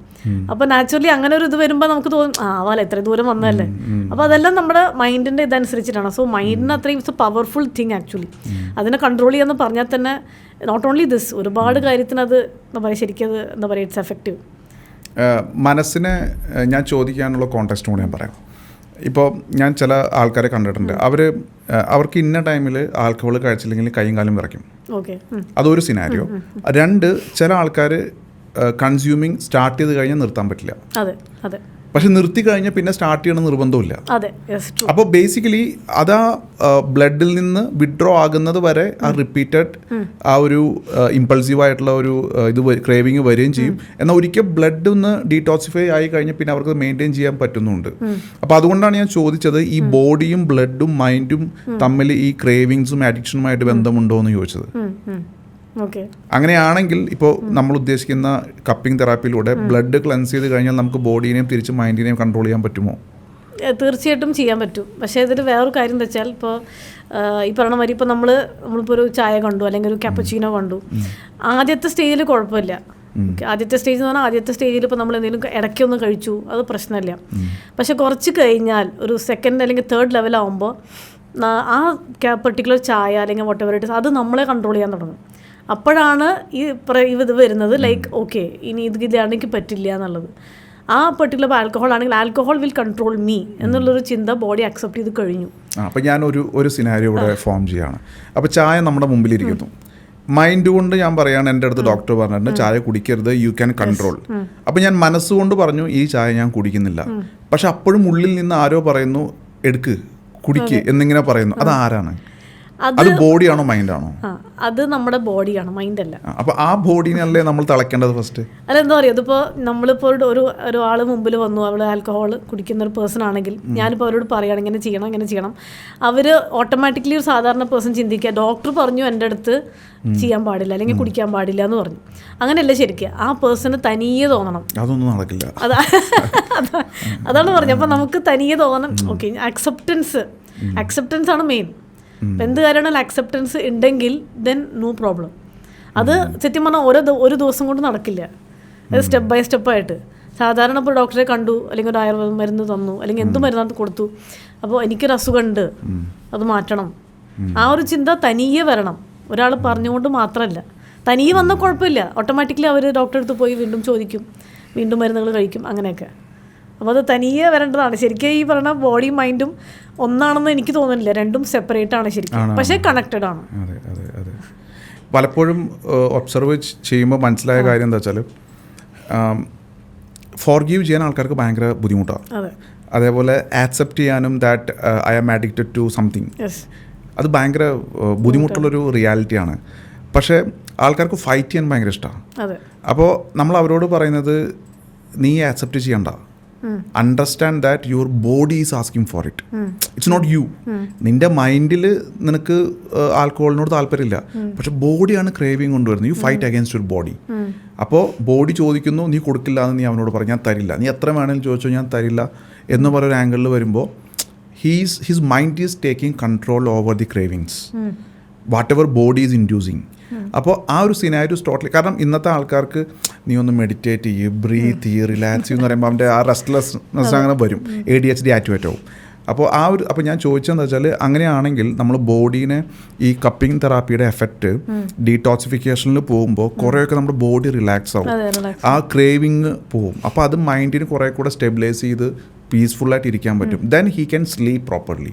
Otherwise he need some substance അല്ലേ? അതല്ല എൻ്റെ സിനാരിയോ. ഓക്കെ, അപ്പോൾ എനിക്ക് മനസ്സിലായത് അങ്ങനെയാണെങ്കിൽ കപ്പിംഗ് തെറാപ്പിയോട് വളരെ യൂസ്ഫുൾ ആണ്. തീർച്ചയായിട്ടും. ഓക്കെ, ഇനി നമുക്ക് ഒരു കാര്യം കൂടെ ചോദിക്കട്ടെ. ഇപ്പോൾ there are some cases like to internal, like ഇപ്പോൾ പൈൽസ്. ഓക്കെ, അങ്ങനെയുള്ള സിനാരിയോയിൽ കപ്പിംഗ് തെറാപ്പിയുടെ എഫക്റ്റ് ഉണ്ടോ? തീർച്ചയായിട്ടും ഉണ്ട്. കാരണം പൈൽസിന് നമുക്ക് നല്ല മെഡിസിൻസ് ഉണ്ട്, അതിൻ്റെ കൂടെ ഈ പറഞ്ഞ പോലെ കപ്പിംഗ് തെറാപ്പി ഒരുപാട് യൂസ്ഫുൾ ആവും. പക്ഷേ പൈൽസിൻ്റെ ഒറിജിൻ അതിനുണ്ടാവാനുള്ള കാരണം എന്ന് പറഞ്ഞാൽ ഡൈജഷനാണ് അവിടെ മെയിൻ റോള്. അവിടെ ഡൈജഷൻ ശരിയല്ല എന്നുണ്ടെങ്കിൽ കോൺസ്റ്റിപ്പേഷൻ ഉണ്ടാവും കുറേ കഴിഞ്ഞാൽ. കാരണം ഇപ്പോൾ രാവിലെ ഫുഡ് കഴിച്ചില്ല, അല്ലെങ്കിൽ ഒരു നേരം കഴിച്ചില്ല, കുറേ കഴിയുമ്പോൾ 2 നേരം കഴിക്കണമെന്ന് നിർബന്ധമില്ല. പിന്നെ അതേമാതിരി കഴിക്കുന്ന ഭക്ഷണം ഇപ്പോൾ ഒരുപാട് സ്പൈസി ഫുഡുകളാണ്, അല്ലെങ്കിൽ അതിൻ്റെ കളർ ചേർത്തു, ഇതൊക്കെ നമ്മുടെ ഡൈജഷൻ ഒരുപാട് ബാധിക്കും. അപ്പോൾ അങ്ങനെ ബാധിച്ചു കഴിഞ്ഞാൽ കോൺസ്റ്റിപ്പേഷൻ വരും. ആദ്യത്തെ സ്റ്റേജിൽ കുഴപ്പമില്ല, നമുക്ക് മെഡിസിൻ കഴിച്ചാൽ മാറും. കുറച്ച് കഴിഞ്ഞാൽ ഇത് മാറി അവസാനം അത് പൈൽസായി മാറും. പക്ഷെ അത് ഒരു ചോദ്യം ചോദിക്കട്ടെ, ഈ കോൺസ്റ്റിപ്പേഷൻ്റെ സിനാരിയോ വരുന്ന സമയത്ത് പല ആൾക്കാരും ത്രിഫല പോലുള്ള അത് ഡെയിലി കൺസ്യൂം ചെയ്യുമ്പോൾ പിന്നെ ബോഡി അതിനോട് അഡിക്റ്റ് ആവില്ലേ? തീർച്ചയായിട്ടും. അപ്പോൾ അതെന്താണ് അതിൻ്റെ റൈറ്റ് പ്രൊസീജിയർ? നമ്മൾ കണ്ടിന്യൂസ് അതുപോലുള്ള ഇത് കഴിക്കണോ, അല്ലെങ്കിൽ അത് കഴിക്കാൻ പാടില്ലേ? എന്താണ്? ഫോർ എക്സാമ്പിൾ ഞാനത് ചോദിക്കുന്നതിൻ്റെ ഒരു റീസണും കൂടെ പറയാം. Like that is A biological process. അത് മനുഷ്യൻ്റെ ആരോഗ്യത്തിൻ്റെ ഏറ്റവും പ്രധാനപ്പെട്ട ഒരു കാര്യമാണ് സെക്രീഷൻ, അല്ലേ? അപ്പോൾ അത് എത്രത്തോളം നന്നായിട്ട് നടക്കുന്നു അത്രയും ബോഡി ക്ലീൻ ആണ്, that person is healthy. But sometimes people need some substance, again ചായ, കോഫി, അല്ലേ, ചിലർക്ക് ടൊബാക്കോ, ഇത് ഭയങ്കര നീഡാണ്. അതിൻ്റെ ഒരു ഓൾട്ടർനേറ്റീവ് സൊല്യൂഷൻ പോലെയാണ് ത്രിഫല പോലുള്ള മെഡിസിനൽ ആയിട്ടുള്ള ഒരു സബ്സ്റ്റൻസ് നമ്മൾ കൊടുക്കുന്നത്. Now body is getting addicted to that. അപ്പോൾ ഇറ്റ്സ് അഗെയിൻ എ പ്രോബ്ലം, അല്ലേ? അപ്പോൾ എങ്ങനെ നമുക്ക് ആ ഒരു ഡിപ്പെൻഡൻസി റിലീവ് ചെയ്ത് ആ പ്രോസസ്സിനെ സ്മൂത്തായിട്ട് ആക്ടിവേറ്റ് ചെയ്തെടുക്കാൻ പറ്റും? അതും കപ്പിങ്ങും തമ്മിൽ ബന്ധമുണ്ടോ? ഈ 2 കാര്യങ്ങളാണ് ചോദിക്കുന്നത്. ഓക്കെ, വെൽ, ഫസ്റ്റത്തെ കാര്യം എന്ന് പറഞ്ഞാൽ ഇപ്പോൾ ഒരുപാട് പേര് മെഡിസിനെ ഡിപ്പെൻഡ് ചെയ്യാണ്. ത്രിഫല കഴിച്ചാലേ മാറുള്ളൂ എന്നൊരു തോന്നൽ. ഒരു ത്രിഫല മാത്രമല്ല, ഒരുപാട് മെഡിസിൻസ് അങ്ങനെ ഉണ്ട്. ഇപ്പോൾ ഗന്ധർവ്വസ്തേരേണ്ട തൈലുണ്ട്, അത് കഴിച്ച് അപ്പോൾ എന്ന് വെച്ചാൽ നേരെ ഫാർമസി പോകണം, മേടിക്കുന്നു, കഴിക്കുന്നു. ഒന്നാമത് അത് തെറ്റാണ്. നമ്മൾ ഡോക്ടറിൻ്റെ കൺസൾട്ടേഷന് മാത്രം, അതിന് ശേഷം മാത്രമേ നമ്മൾ ചെയ്യാൻ പാടുള്ളൂ. അതൊന്ന്. രണ്ടാമത്തെ കാര്യം, കാരണം ചില മെഡിസിൻസ് 10-13 പ്രാവശ്യം പോകും. സോ അവരുടെ പ്രായം അതൊക്കെ നോക്കിയിട്ട് വേണം. കാരണം പെട്ടെന്ന് പോയി കഴിഞ്ഞാൽ അത് നിർത്തണമെങ്കിൽ വീണ്ടും നമ്മൾ അപ്പോഴാണ് നമ്മൾ ഡോക്ടറെ അടുത്ത് പോവുക. അങ്ങനെയല്ല ആക്ച്വലി. അത് ഫസ്റ്റ് തിങ്. സെക്കൻഡ് തിങ് എന്ന് പറഞ്ഞാൽ ഈ ഡെഫിനറ്റ്ലി ത്രിഫല നല്ലത് തന്നെയാണ്, ഇല്ലെന്ന് പറയണില്ല. ബട്ട് അതിൻ്റെ ഡോസ്, അത് എത്ര കഴിക്കണം, അതിന് ശേഷം എന്ത് ചെയ്യണം, ഇനിയിപ്പോൾ നിന്നില്ലെങ്കിൽ എന്തെങ്കിലും മെഡിസിൻ വേണോ, ഇങ്ങനെയുള്ള കാര്യങ്ങൾ അറിയില്ല പലർക്കും. പിന്നെ ത്രിഫല കഴിച്ചാൽ കുറേ കഴിഞ്ഞ് ഈ പറഞ്ഞ പോലെ അത് ഇതായിട്ട് മാറും, ബോഡിക്ക് അത് വേണം എന്നുള്ള തോന്നലായിട്ട് മാറും. അങ്ങനെ ആകുമ്പോൾ എന്താ വെച്ചാൽ അത് ഈ പറഞ്ഞ മാതിരി കുറേ നമ്മൾ പെട്ടെന്ന് സ്റ്റോപ്പ് ചെയ്യരുത്. പെട്ടെന്ന് സ്റ്റോപ്പ് ചെയ്താൽ ചിലപ്പോൾ അന്നത്തെ ദിവസം പോവില്ല, ഇത് കഴിച്ചാലേ പോവുള്ളൂ എന്നൊരു ഇത് വരും. ഓക്കെ, പിന്നെ ചിലർക്കെന്ന് വെച്ചാൽ 1 ടീസ്പൂൺ പോരാ, 2 ടീസ്പൂൺ വേണം. ഇപ്പോൾ പൊടിയാണെങ്കിൽ അതെ ഡോസ് കൂടേണ്ടി വരും. അപ്പോൾ അങ്ങനെ എന്ന് വെച്ചാൽ ഒന്നാമത് നമ്മുടെ റൂട്ടീൻ തന്നെ നമ്മളൊന്ന് ശരിയാക്കേണ്ടതാണ്. കാരണം രാവിലെ ബിറ്റ്വീൻ 6 to 8 അതാണ് പോകേണ്ട നല്ലൊരു ടൈം. രാവിലെ വൈകുന്നേരം ഇപ്പോൾ പോകണ്ടെന്നല്ല, വൈകുന്നേരം പോവാം, പക്ഷെ രാവിലെ പോകുമ്പോഴാണ് അതിൻ്റെ അതാണ് കറക്റ്റ്. എല്ലാത്തിൻ്റെ ഒരു സമയമുണ്ടെന്ന് പറയില്ല. ഇപ്പോൾ ബ്രേക്ക്ഫാസ്റ്റ് കഴിക്കാനൊരു സമയമുണ്ട്. അപ്പോൾ രാവിലെ 6 to 8 ആണ് അത് പോകേണ്ട കറക്റ്റ് സമയം. പിന്നെ എന്താ വെച്ചാൽ ഇത് ഇനിയിപ്പോൾ ഇത് മാറണം, എനിക്കിത് ഇത് ഇല്ലാണ്ടേയും എനിക്ക് I have to go to the വന്നിട്ടുണ്ടെങ്കിൽ ശരിക്കും മെഡിസിൻ കുറേശ്ശെ ഡോസ് കുറച്ച് കൊണ്ടുവരിക. ഇനിയിപ്പോൾ 1 ടീസ്പൂണാണ് കഴിക്കണമെന്ന് വെച്ചാൽ അത് അരയാക്കി മാറ്റുക. കുറേശ്ശെ ഇനിയിപ്പോൾ 2 ആണെങ്കിൽ അത് 1 ടീസ്പൂൺ ആക്കി മാറ്റുക, കുറേശ്ശെ ഡോസ് കുറച്ച് കൊണ്ടുവരിക. എന്നുവെച്ചാൽ നമ്മളിപ്പോൾ ഒരാളോട് പറയണേ ചിക്കൻ കഴിക്കരുതെന്ന് പറഞ്ഞാൽ ബുദ്ധിമുട്ടായി. പക്ഷെ അത് കുറേശ്ശെ കൊണ്ടുവന്നു കഴിഞ്ഞാൽ ആ പേഴ്സണ് പ്രശ്നമില്ല. അപ്പോൾ അങ്ങനെ കൊണ്ടുവന്ന് പിന്നെ നമ്മുടെ ഭക്ഷണ രീതികളൊക്കെ ഒന്ന് മാറ്റുക. ഈ കുറേശ്ശെ ആക്കാൻ പറയുന്ന കുറേശ്ശെ ആക്കിയിട്ട് അത് ഹാബിറ്റായിട്ട് പിന്നെ അത് ഫുൾ ടൈം അത് തന്നെ ആൾക്കാരെ അതല്ല കുറേശ്ശെ ഐ തിങ്ക് ഒരു ഡോക്ടർ കുറേശ്ശെ ആക്കാൻ പറഞ്ഞിട്ടുണ്ട്. അപ്പോൾ അതുകൊണ്ട് നിർത്തുന്നില്ല, ഞാൻ എന്നും കുറേശ്ശെ പിന്നെ അത് ഹാബിറ്റായി മാറിയ ആൾക്കാരുണ്ട്. ഇല്ല, അതെന്താ വെച്ചാൽ ഒരു ഡോക്ടറെ നമ്മൾ പോവുക തന്നെ വേണം. കാരണം ഇപ്പോൾ ഒരുപാട് പേര് ഇത് സംഭവിക്കുന്നുണ്ട്. ത്രിഫല പൊടി ഒരുപാട് പേര് കഴിക്കുന്നുണ്ട് ഇതില്ലാതെ, ഡോക്ടറിൻ്റെ കൺസൾട്ടേഷൻ ഇല്ലാതെ. സോ അത് റെഡ്യൂസ് ചെയ്യുക ഡോസ്, ദെൻ കുറേശ്ശെ പിന്നെ ഇല്ലാണ്ട് നോക്കുക. ഇനിയിപ്പോൾ വീണ്ടും ഇനി ബുദ്ധിമുട്ടുണ്ടെന്നുണ്ടെങ്കിൽ ഡോക്ടറെ അടുത്ത് നേരിട്ട് കൺസൾട്ട് ചെയ്ത് എന്നിട്ട് ചെയ്യാം. എന്നുവെച്ചാൽ നമുക്ക് അറിയില്ല ഇതിപ്പോൾ കോൺസ്റ്റിപ്പേഷൻ ആണോ, വേറെ എന്തെങ്കിലും ഇഷ്യൂസ് ഉണ്ടോ. അതേമാതിരി ഇപ്പോൾ പൈൽസ് ആയത് ചിലവർ അറിയുന്നില്ല. പൈൽസ് ആണ് എനിക്ക്, അല്ലെങ്കിൽ അങ്ങനെ ഒരു ബുദ്ധിമുട്ടുണ്ടെന്ന് അറിയുന്നത് എപ്പോഴാണെന്ന് വെച്ചാൽ നമ്മൾ ഇരിക്കുമ്പോഴൊക്കെ ഒരു പ്രയാസമുണ്ട്, വേദനയുണ്ട്, അല്ലെങ്കിൽ അത് സെക്രീഷൻ ആകുമ്പോൾ സമയത്ത് ചിലപ്പോൾ ബ്ലഡിൻ്റെ ഒരു സ്പോട്ട് കണ്ടു. ഇങ്ങനെ ആകുമ്പോഴാണ് നമ്മൾ ചെക്ക് ചെയ്യുമ്പോഴാണ് നമ്മൾ പൈൽസ് എന്ന് അറിയുന്നത്. അപ്പോഴാണ് ഇത് അറിയണം. അതിന് മുമ്പ് ചിലപ്പോൾ സാധാരണ ഒരു കോൺസ്റ്റിപ്പേഷൻ ഉണ്ടാവില്ല. അല്ലെങ്കിൽ ഇപ്പോൾ ഒരുപാട് പേര് പറയുന്നത് 2 ദിവസം കഴിഞ്ഞിട്ട് എനിക്ക് പോകാറുള്ളൂ, എനിക്ക് ആ സമയത്തേ പോകാറുള്ളൂ, 2 ദിവസം കഴിഞ്ഞിട്ട്. അതൊന്നും ഒട്ടും നല്ലതല്ല. അതാ പറഞ്ഞത്. അപ്പോൾ ഡെയിലി 1-2 പ്രാവശ്യം മിനിമം എങ്കിലും പോകണം. അതും അതിൻ്റെ എങ്ങനെയാണ് അതിൻ്റെ ഇപ്പോൾ ലൂസായിട്ടാണോ പോണേ അതും നമ്മൾ ചെക്ക് ചെയ്യണം. പക്ഷെ നമ്മൾ ഈ ഡെയിലി ബിസി ഷെഡ്യൂളിൻ്റെ ഇടയിൽ ശ്രദ്ധിക്കുന്നില്ല. അതാണ് ഇതിൻ്റെ മെയിൻ റൂട്ട് കോസ്. അപ്പോൾ അവിടെ കപ്പിംഗ് തെറാപ്പിക്ക് എന്താണ് ഈ പൈൽസിൻ്റെ സിനാരിയോയിൽ എന്താ ചെയ്യാൻ പറ്റുക? ഞാൻ ചോദിക്കുന്നൊരു കോൺടെസ്റ്റ് ഞാൻ പറയാം. അതായത് ഈവൻ ദി ഹിഡൻ ഡിസീസസ്, ഇപ്പോൾ കപ്പിംഗ് എന്ന് പറഞ്ഞ ഒരു എക്സ്റ്റേണൽ ആക്ടിവിറ്റി ആണല്ലോ, അതിൻ്റെ ഇൻഫ്ലുവൻസ് ഏത് ഡീപ്പ് റൂട്ട് വരെ എത്തും എന്നറിയാൻ വേണ്ടിയിട്ടാണ് ഞാൻ ഈ ചോദിക്കുന്നത്. ഇപ്പോൾ ഈവൻ കിഡ്നീസ്, ഇപ്പോൾ കിഡ്നീസിൽ എങ്ങനെയാണ് നമുക്ക് കപ്പിംഗ് തെറാപ്പിയുടെ എഫക്റ്റ് വരുന്നത്, അതുപോലെ ഹാർട്ട്, അഗൈൻ പിന്നെ ക്യാൻസർ പോലുള്ള ഡീജനറേറ്റീവ് ഡിസീസ്, അതിലൊക്കെ നമുക്ക് എങ്ങനെ ഇതിൻ്റെ ഒരു ഇൻഫ്ലുവൻസ്? ഇതിനെന്താ പറയുക, ഇപ്പോൾ പുറത്തേക്കുള്ള നമുക്ക് എന്തെങ്കിലും ബുദ്ധിമുട്ടുണ്ടെങ്കിൽ നമുക്കത് കാണാൻ പറ്റും. പക്ഷെ ഉള്ളിലേക്കുള്ള അസുഖങ്ങൾ നമുക്ക് കാണാൻ പറ്റില്ല. അപ്പോൾ അവിടെയാണ് ഈ കപ്പിംഗ് തെറാപ്പിയുടെ എൻട്രി. എന്ന് വെച്ചാൽ കപ്പിംഗ് തെറാപ്പിയിലൂടെ നമ്മൾ ഉള്ളിലേക്കുള്ള ബ്ലഡ് സെൽസിനെ നല്ല ബ്ലഡിനെ അവിടെ വരുത്തുകയാണ്, അല്ലെങ്കിൽ ഇംപ്യൂർ ബ്ലഡിനെ മാറ്റുകയാണ്. അവിടെ മാറ്റുന്ന സമയത്ത് അവിടെ സെൽസിനെ നമ്മൾ റീജനറേറ്റ് ചെയ്യുകയാണ്. ഈ സെൽസ് റീജനറേഷനാണ് ഒരുവിധം അസുഖങ്ങൾ അവിടെ ഇപ്പോൾ റീജനറേറ്റ് ആവുന്നില്ല എന്നറിയുമ്പോഴാണ് ഒരുപാട് അസുഖങ്ങൾ അവിടെ വരുന്നത്. പുതിയ സെൽസ് റീജനറേറ്റ് ആവുമ്പോൾ ഈ പറയുന്ന ലിവർ അല്ലെങ്കിൽ ഹാർട്ട് സംബന്ധമായിട്ടുള്ള ഇഷ്യൂസ്, എനർജിയും പവറും ഉണ്ട്. പിന്നെ ഈ പറഞ്ഞ മാതിരി നമ്മുടെ ബോഡിയിൽ തന്നെ ഒരു പർട്ടിക്കുലർ എനർജി കിടപ്പുണ്ട്. ഓക്കെ, അപ്പോൾ ചിലർ അതിനെ ഓറാന്ന് പറയും, അല്ലെങ്കിൽ പോസിറ്റീവ് എനർജി, ഇങ്ങനെയൊക്കെ. അപ്പോൾ ആ എനർജീനെ അവിടെ ഒരു ട്രാഫിക് ബ്ലോക്ക് മാതിരി അവിടെ തടസ്സമാണ്. അവിടെ അതാണ് ഈ അസുഖം എന്ന് നമ്മൾ സാധാരണ ഭാഷയിൽ പറയണം. അത് അവിടെ തടസ്സമാണ്. അപ്പോൾ ഈ കപ്പിംഗ് തെറാപ്പിയിലൂടെ ആ തടസ്സങ്ങളെ നമ്മൾ മാറ്റാണ്. ഒരു റോഡി പണി മാതിരി. ആ റോഡ് പണിയുടെ പ്രോസസ്സിലാണ് നമ്മൾ ഇത് ചെയ്യണം എന്നൊക്കെ പറയണം. അപ്പോൾ അതിനെ മാറ്റുമ്പോൾ ഈ പറയുന്ന എല്ലാ അസുഖങ്ങളും അവിടെ എഫക്റ്റ് ചെയ്യും. അപ്പോൾ പൈൽസ് ആണെങ്കിലും അവിടെ ബ്ലഡ് സർക്കുലേഷൻ ഉണ്ട്, നല്ല ബ്ലഡ് സെൽസ് ഉണ്ടെങ്കിൽ ഇറ്റ് വിൽ ഹെൽപ്പ്. അതിൻ്റെ കൂടെ ഉള്ളിലേക്ക് മരുന്നുകൾ അവരുടെ സിവിയറിറ്റി അനുസരിച്ച് നമ്മൾ കൊടുക്കണം. പിന്നെ അവരുടെ ഭക്ഷണ രീതി, പൈൽസിന് പ്രത്യേകിച്ച് ഫ്രൂട്ട്സുകൾ ഒരുപാട് ഹെൽപ്ഫുള്ളാണ്. കാരണം അവിടെ പൈൽസ് ആവുമ്പോൾ, കോൺസ്റ്റിപ്പേഷൻ ആവുമ്പോൾ അവിടെ ഹെവി ഫുഡ് കഴിക്കാൻ ബുദ്ധിമുട്ടാണ്. എരിവും പുളിയുള്ള ഭക്ഷണങ്ങൾ, ഇപ്പം എല്ലാവർക്കും പുളി വേണം, എരിവ് വേണം, അതില്ലാണ്ട് ആഹാരം ഉള്ളിലേക്ക് പോയില്ല എന്നുള്ളൊരു ഇതിലേക്ക് മാറിയിരിക്കുകയാണ്. പ്രത്യേകിച്ച് ഇപ്പോൾ ഐ തിങ്ക് എന്താ പറയുക, എല്ലാത്തിനും ചുവന്നമുളകും മുളക് പൊടിയും അതേമാതിരി പല സ്പൈസസ്, ഇനിയിപ്പോൾ കളേഴ്സ് ഉണ്ടെങ്കിൽ അതും ഔട്ട്സൈഡ് ഫുഡിനൊക്കെ അങ്ങനെയാണ്. അപ്പോൾ അത് നമ്മൾ ബേസിക്കായിട്ട് അത് കുറച്ച് കഴിഞ്ഞാൽ തന്നെ ഒരുപാട്. പിന്നെ ഫ്രൂട്ട്സ് കഴിക്കൽ കുറവാണ്. ഇനി ഫ്രൂട്ട്സിൻ്റെ കൂടെയും ഈ പറഞ്ഞ മാതിരി എന്തെങ്കിലും പഞ്ചസാര, ശരിക്കും ഫ്രൂട്ട്സിൻ്റെ ഉള്ളിൽ തന്നെ മധുരത്തിൻ്റെ ഇതുണ്ട്. ആക്ച്വലി നമ്മൾ എക്സ്ട്രാ ആഡ് ചെയ്യേണ്ട ആവശ്യമില്ല. ഫ്രൂട്ട്സ് ഒരുപാട് ഹെൽപ്പ് ചെയ്യും. പൈൽസ് ഫിഷർ ഇതൊക്കെ. പൈൽസിൻ്റെ മെയിൻ റൂട്ട് കോസ് ഭക്ഷണ രീതിയാണ്. പിന്നെ നമ്മുടെ ഈ പറഞ്ഞ മാതിരി നമ്മുടെ ജീവിതശൈലികൾ കുറേയൊക്കെ അതിൽ വ്യത്യാസം വരുത്തിയാൽ മാറും, ഡെഫിനറ്റ്ലി മാറും, യാതൊരു സംശയമില്ല.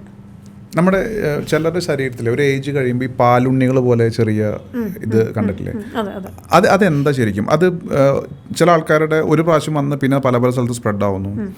മീൻസ് വന്ന് തുടങ്ങിയ പിന്നെ അത് പല സ്ഥലത്തും സ്പ്രെഡ് ആവുന്നു, അല്ലെങ്കിൽ അത് വരുന്നേ ഇല്ല. എന്താണ് ശരിക്കും അതിൻ്റെ ഒരു?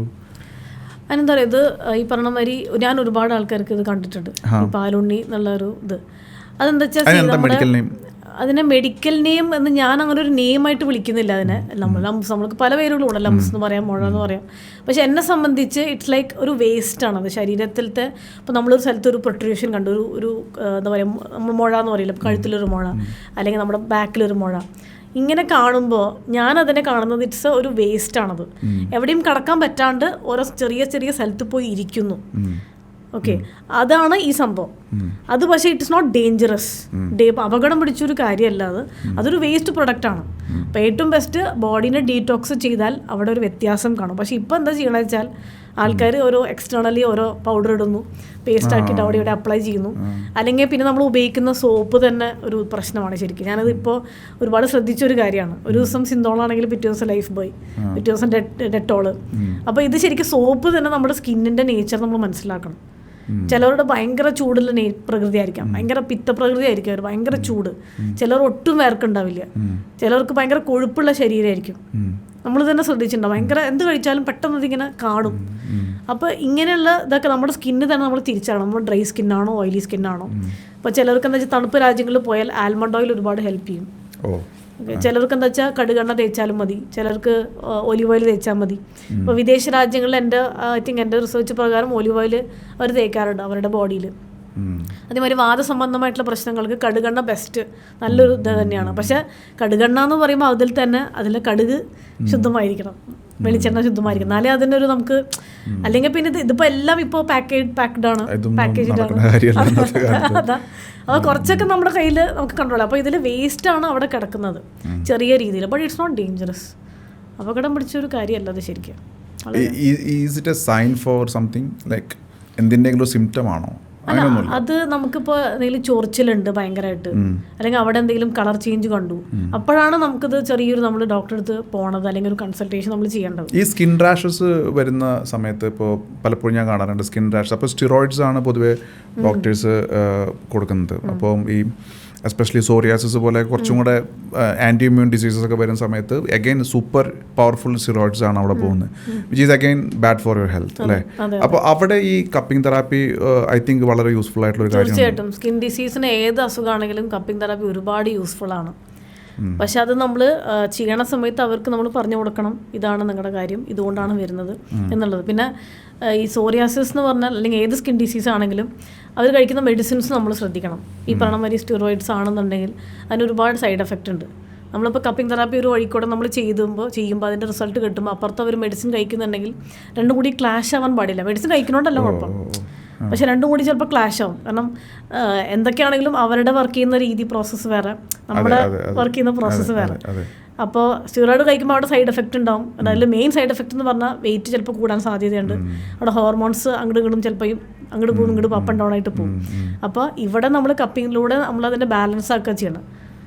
അപ്പോൾ അതാണ് ഞാൻ പറഞ്ഞത്, മെഡിസിൻസ് ഉള്ളിലേക്ക് കഴിക്കുന്ന മെഡിസിൻസ് എന്തൊക്കെയാണെന്ന് നമ്മൾ അവരോട് ചോദിച്ച് മനസ്സിലാക്കണം. രണ്ടും കൂടി ക്ലാഷ് ആവാതിരിക്കാൻ വേണ്ടി കഴിക്കുന്നുണ്ടോ കുഴപ്പമൊന്നുമില്ല, മെഡിസിൻസ് കഴിക്കാം.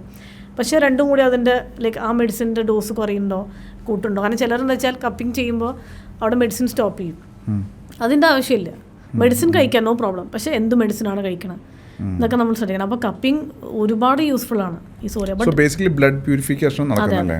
അപ്പോൾ അത് സ്വാഭാവികമായിട്ട് അവരുടെ സ്കിന്നിലും ഓവറോൾ വെൽബീയിങ്ങിലൊക്കെ വളരെയധികം. തീർച്ചയായിട്ടും നമ്മുടെ സ്കിന്നിലൊരു ഗ്ലോ ഉണ്ടാവും. നമുക്ക് തന്നെ ഫീൽ ചെയ്യും 1-2 സിറ്റിംഗ് കഴിഞ്ഞാൽ തന്നെ എന്തൊക്കെയോ ശരീരത്തിൽ നിന്ന് പോയ മാതിരി ഒരു ഫീലിംഗ്, കുറച്ചും കൂടി എനർജി കിട്ടിയ മാതിരി തോന്നും. ഒരു എന്താ പറയുക, ഒരു ഇമ്മ്യൂണിറ്റിക്കൊക്കെ ബെസ്റ്റ് നല്ലൊരു ചികിത്സ തന്നെയാണ് കപ്പിംഗ് തെറാപ്പി. പ്രതിരോധ ശേഷിക്ക് നല്ലതാണ്, ബെസ്റ്റ് മെഡിസിനാണ്. ഇപ്പോൾ അതാണ് ആവശ്യം, ഇമ്മ്യൂണിറ്റി വളരെ ആവശ്യമാണ്. തീർച്ചയായിട്ടും. എന്താ വെച്ചാൽ നമ്മുടെ ബോഡിക്ക് നമ്മുടെ മെഡിസിൻസ് മാത്രം കൊടുത്തിട്ട് ബോഡിക്ക് അറിയാം ഓക്കെ എനിക്ക് മെഡിസിൻ ആവശ്യമാണ്, പക്ഷെ ബോഡീനെ നമ്മൾ എന്ത് ചെയ്യണം, നമ്മളൊരു എനർജി ഉള്ള എനർജീനെ നമ്മളൊന്ന് സ്റ്റിമുലേറ്റ് ചെയ്യണം. എന്നാലേ ബോഡിക്ക് മനസ്സിലാവുള്ളൂ ഞാൻ ഇന്ന അസുഖത്തിന് ഇന്ന മരി വേണം. അതുകൊണ്ട് ഇപ്പോൾ കുട്ടികൾക്ക് തന്നെ നമ്മൾ ഈ ആൻറ്റിബയോട്ടിക് ഒക്കെ കൊടുക്കണം. അപ്പോൾ അതിനെ ഡിപ്പെൻഡ് ചെയ്യണമല്ലോ, അതില്ലാണ്ട് മാറില്ല എന്നുള്ളൊരു സ്റ്റേജിലേക്ക് വന്നിരിക്കുകയാണ്. അപ്പോൾ അതിനൊക്കെ കപ്പിംഗ് തെറാപ്പി ഒരുപാട്. ഗട്ട് ഹെൽത്തുമായിട്ട് എന്താണ് ഇതിൻ്റെ ഒരു കണക്ഷൻ? ഗട്ട് ഹെൽത്ത് ശരിക്ക് ഈ പറഞ്ഞവരി നമ്മുടെ ശാസ്ത്രത്തിൽ പറയുന്നത് ഏത് അസുഖത്തിൻ്റെയും കാരണം റൂട്ട് കോസ് ഡൈജഷനാണ്. അപ്പോൾ ഡൈജഷൻ കൂട്ടാൻ എന്താണ് വഴി? ഡൈജഷൻ കൂട്ടാൻ ഫസ്റ്റ് നമ്മുടെ ഭക്ഷണ രീതി മാറ്റുക എന്നുള്ളതാണ്. സെക്കൻഡ് ബുദ്ധിമുട്ടാണ്, വേറെ വഴികളൊന്നും. അതെ. സെക്കൻഡ് എന്ന് പറഞ്ഞാൽ ഡീടോക്സിഫിക്കേഷൻ ചെയ്യുക എന്നുള്ളത്. എത്ര ഫ്രീക്വൻസിയിൽ ചെയ്യേണ്ടി വരും? അതായത് ഹെൽത്തി പേഴ്സൺ ആണെങ്കിൽ കൊല്ലത്ത് 1-2 പ്രാവശ്യം ഡീടോക്സിഫിക്കേഷൻ എന്ന് പറഞ്ഞാൽ ലൈക്ക് ഒരു പഞ്ചകർമ്മ ചികിത്സ എന്ന് പറയാൻ. അതെ, ഓവറോൾ ക്ലെൻസിങ്. അല്ലെങ്കിൽ മിനിമം മാസത്തിൽ ഒരിക്കലെങ്കിലും ചെയ്യണം എന്നുള്ളതാണ്, മാസത്തിലൊരിക്കൽ. അതിന് നമ്മൾ ത്രിഫല പോലുള്ള എന്തെങ്കിലും യൂസ് ചെയ്താൽ മതിയോ? ത്രിഫല പൊടിയിൽ നിന്ന് മാത്രം ചിലപ്പോൾ ചിലർക്ക് മതിയാവില്ല. മതിയാവില്ല. ത്രിഫല പൊടി മാത്രം കൊണ്ട് ചിലവർക്ക് പോകണമെന്നില്ല. ഇപ്പോൾ ഒരുപാട് ഈ പറഞ്ഞ ഒരുപാട് മെഡിസിൻസ് ഉണ്ട്. ഈ ബാലസുധ, കായം ടാബ്ലറ്റ്, അതൊക്കെ അതൊക്കെ ഈ എന്താ പറയുക സൂപ്പർ മാർക്കറ്റിലും ഫാർമസിയിലൊക്കെ അവൈലബിൾ ആണ്. അത് അങ്ങനെ ഡയറക്റ്റ്ലി പോയി ഒരിക്കലും മേടിക്കരുത്. കാരണം ചിലർക്ക് ഇപ്പോൾ ഡീറ്റോക്സ് മാത്രമായിരിക്കില്ല, ചിലർക്ക് വേറെയും ഒരു സപ്പോർട്ടീവ് വേണ്ടി വരും. ഇപ്പോൾ അനീമിക് ആയിട്ടുള്ളൊരു പേഴ്സണെ ഡീറ്റോക്സ് ചെയ്താൽ പിന്നെയും ക്ഷീണമാവുള്ളൂ. അവർക്ക് വേറെ എന്തെങ്കിലും ഒരു വിറ്റമിൻ്റെ കുറച്ച് എന്തെങ്കിലും മരുന്നുകൾ, അതായത് വിറ്റമിൻ മീൻസ് നമ്മുടെ ആയുർവേദത്തിലുള്ള ചില മരുന്നുകളുണ്ട് ശക്തി കൂട്ടാനായിട്ട്, രക്തം ഉണ്ടാവാനായിട്ട്, അതും കൂടി കൊടുത്താൽ ഇറ്റ് വിൽ ഹെൽപ്പ്. അല്ലെങ്കിൽ പിന്നെയും ക്ഷീണമാവുള്ളൂ കൂടുതൽ. അപ്പം എന്ന് വെച്ചാൽ ഇപ്പോൾ പിന്നെ ഈ മഴക്കാലം ആയതുകൊണ്ട് അതിൻ്റെ ഒരു സീസണാണ്, കോൾഡും ജലദോഷവും കഫക്കെട്ടും അങ്ങനെ ഒരു സീസൺ. അപ്പോൾ ഇപ്പോഴത്തെ ഒരു 10 പ്രാവശ്യം തുമ്മിക്കഴിഞ്ഞാൽ വയ്യാണ്ടിയാവും. അത്രയും വാട്ടർ കണ്ടൻറ്റ് ബോഡിയിൽ നിന്ന് പോവല്ലേ. അപ്പോൾ സാധാരണ ഒരാൾ വെള്ളം കുടിക്കില്ല. നമ്മൾ മേ ബി ഒരു കുറേ ലിറ്ററുകൾ പോവാണ് നമ്മൾ തുമ്മണ സമയത്ത്, നമ്മൾ പക്ഷെ അറിയണില്ല. അപ്പോൾ കോൾഡ് വന്നാൽ ഒരാൾക്ക് വയ്യാണ്ടിയാവാണ്, ടയേർഡാവുക ചെയ്യണത്. അപ്പോൾ അതിനിടയ്ക്ക് അതാ ഞാൻ പറഞ്ഞത്. അപ്പോൾ നമ്മൾ ഒരു ഡോക്ടറിനെ കണ്ട് മനസ്സിലാക്കി അവർ തരുന്ന മെഡിസിൻ ഫോളോ ചെയ്ത്, ശരിക്കും ആയുർവേദത്തിലൊരു 4 ഗോൾഡൻ റൂൾസ് ഉണ്ട് ശരിക്കും. ഔഷധം, ആഹാരം, വിഹാരം, ആചാരം. ഔഷധം അതായത് നമ്മൾ തരുന്ന മെഡിസിൻസ് അല്ലെങ്കിൽ ചികിത്സ കറക്റ്റ് രീതിയിൽ ഫോളോ ചെയ്യുക എന്നുള്ളത്. ആഹാരം കറക്റ്റ് രീതിയിൽ ഡയറ്റ് അവർ ഇന്നത് കഴിക്കാൻ പറയും, അത് കഴിക്കുക. ഇപ്പോൾ വിഹാരം എന്ന് പറഞ്ഞാൽ കഴിക്കാൻ പാടില്ല അല്ലെങ്കിൽ ഇത് ചെയ്യാൻ പാടില്ല അത്. ആചാരം ബിഹേവിയർ, ഇപ്പോൾ രാവിലെ എണീറ്റ് ഇങ്ങനെ ചെയ്യണം എന്ന് പറഞ്ഞാൽ ചെയ്യണം. അല്ലെങ്കിൽ ഇപ്പോൾ വർക്ക് പ്ലേസിൽ ഇങ്ങനെ ഇടയ്ക്കിടയ്ക്ക് വെള്ളം കുടിക്കണം എന്ന് പറഞ്ഞാൽ അയ്യോ എനിക്ക് ബുദ്ധിമുട്ടാണെങ്കിൽ വെള്ളം കുടിക്കാൻ പറ്റില്ല.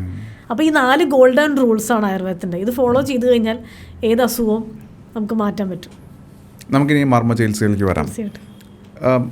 മർമ്മ ചികിത്സ എന്ന് പറഞ്ഞാൽ ശരിക്കും എന്താ, നമ്മളുടെ ഒരു ഒന്ന് എക്സ്പ്ലെയിൻ ചെയ്യൂ, എന്താണ് മർമ്മ ചികിത്സ? മർമ്മ ചികിത്സ എന്ന് പറഞ്ഞാൽ ശരിക്കും അതൊരു നമ്മുടെ ബോഡിയിൽ ഇമ്പോർട്ടൻറ്റ് പോയിന്റ്സുകളുണ്ട്, വെരി ഇമ്പോർട്ടൻറ്റ് പോയിന്റ്സ്. എന്താണ് ഈ പോയിന്റ്സ് എന്ന് പറയുന്നത്? അതായത് പോയിന്റ്സ് എന്ന് പറഞ്ഞാൽ ആ പോയിന്റ്സിലാണ് നമ്മുടെ ലൈഫിൽ ഒരു പ്രാണ എന്ന് പറയില്ലേ, ലൈഫ് ഫോഴ്സ് അവിടെ കിടക്കുന്നത്. മറ്റുള്ള പ്ലേസിൽ ചെറിയ ചെറിയ വ്യത്യാസങ്ങളുള്ളൂ, പക്ഷെ മറ്റുള്ള പ്ലേസിൽ അങ്ങനെ ആവണമെന്നില്ല. ഈ പോയിന്റ്സിലാണ് അതിൻ്റെ ലൈഫ് ഫോഴ്സ് കിടക്കുന്നത്. അവിടെ നമ്മൾ അതിനെ സ്റ്റിമുലേറ്റ് ചെയ്യണം. നമ്മൾ ഈ പറയുന്ന മർമ്മങ്ങൾ എന്ന് പറയുന്നത് ഈ പോയിന്റ്സിനാണ്. അതെ, ഈ പോയിന്റ്സിനാണ് നമ്മൾ പറയുന്നത്. അതിപ്പോൾ പണ്ട് കാലത്ത് ഇപ്പോൾ കളരി പഠിച്ചവർക്കൊക്കെ ഇവർ അതൊക്കെ പഠിപ്പിച്ച് കൊടുക്കുന്നുണ്ട്, അല്ലെങ്കിൽ അങ്ങനെ ചെയ്യണം ഇങ്ങനെ ചെയ്യണം. അപ്പോൾ അവർക്ക് കളരി പഠിച്ച ഒരാൾക്ക് കുറച്ചും കൂടി ചിലപ്പോൾ അറിയുന്നുണ്ടാവും. പക്ഷെ അത് തന്നെ ആ പോയിന്റ്സ് തന്നെ അല്ല ഞാൻ ഉദ്ദേശിച്ചത്. ഞാൻ പറഞ്ഞത് മർമ്മത്തിൻ്റെ പോയിന്റ്സ് വേറെ, മറ്റുള്ള പോയിന്റ്സുകൾ വേറെ. 2 പോയിന്റ്സ് ഉണ്ട്. അപ്പോൾ ഈ ആക്യുപങ്ക്ചറും ആക്യുപ്രഷറും അവിടെയുള്ള പോയിന്റ്സ് രണ്ടും നമ്മൾ സിമിലാരിറ്റി ഉണ്ട്, പക്ഷെ സെയിം അല്ല. അപ്പോൾ ഇതിൽ നമ്മൾ ചെയ്യുന്ന ചികിത്സേനെയാണ് മർമ്മ ചികിത്സ എന്ന് പറയുന്നത്. ബട്ട് വെരി വെരി ഇമ്പോർട്ടൻ്റ് ആണ്, വെരി ക്രൂഷ്യലാണ്. നമ്മളൊന്നും മാറ്റി ചെയ്ത് കഴിഞ്ഞാൽ ഇറ്റ്സ് ജസ്റ്റ് ഓപ്പോസിറ്റാണ് അതിൻ്റെ റിസൾട്ട്.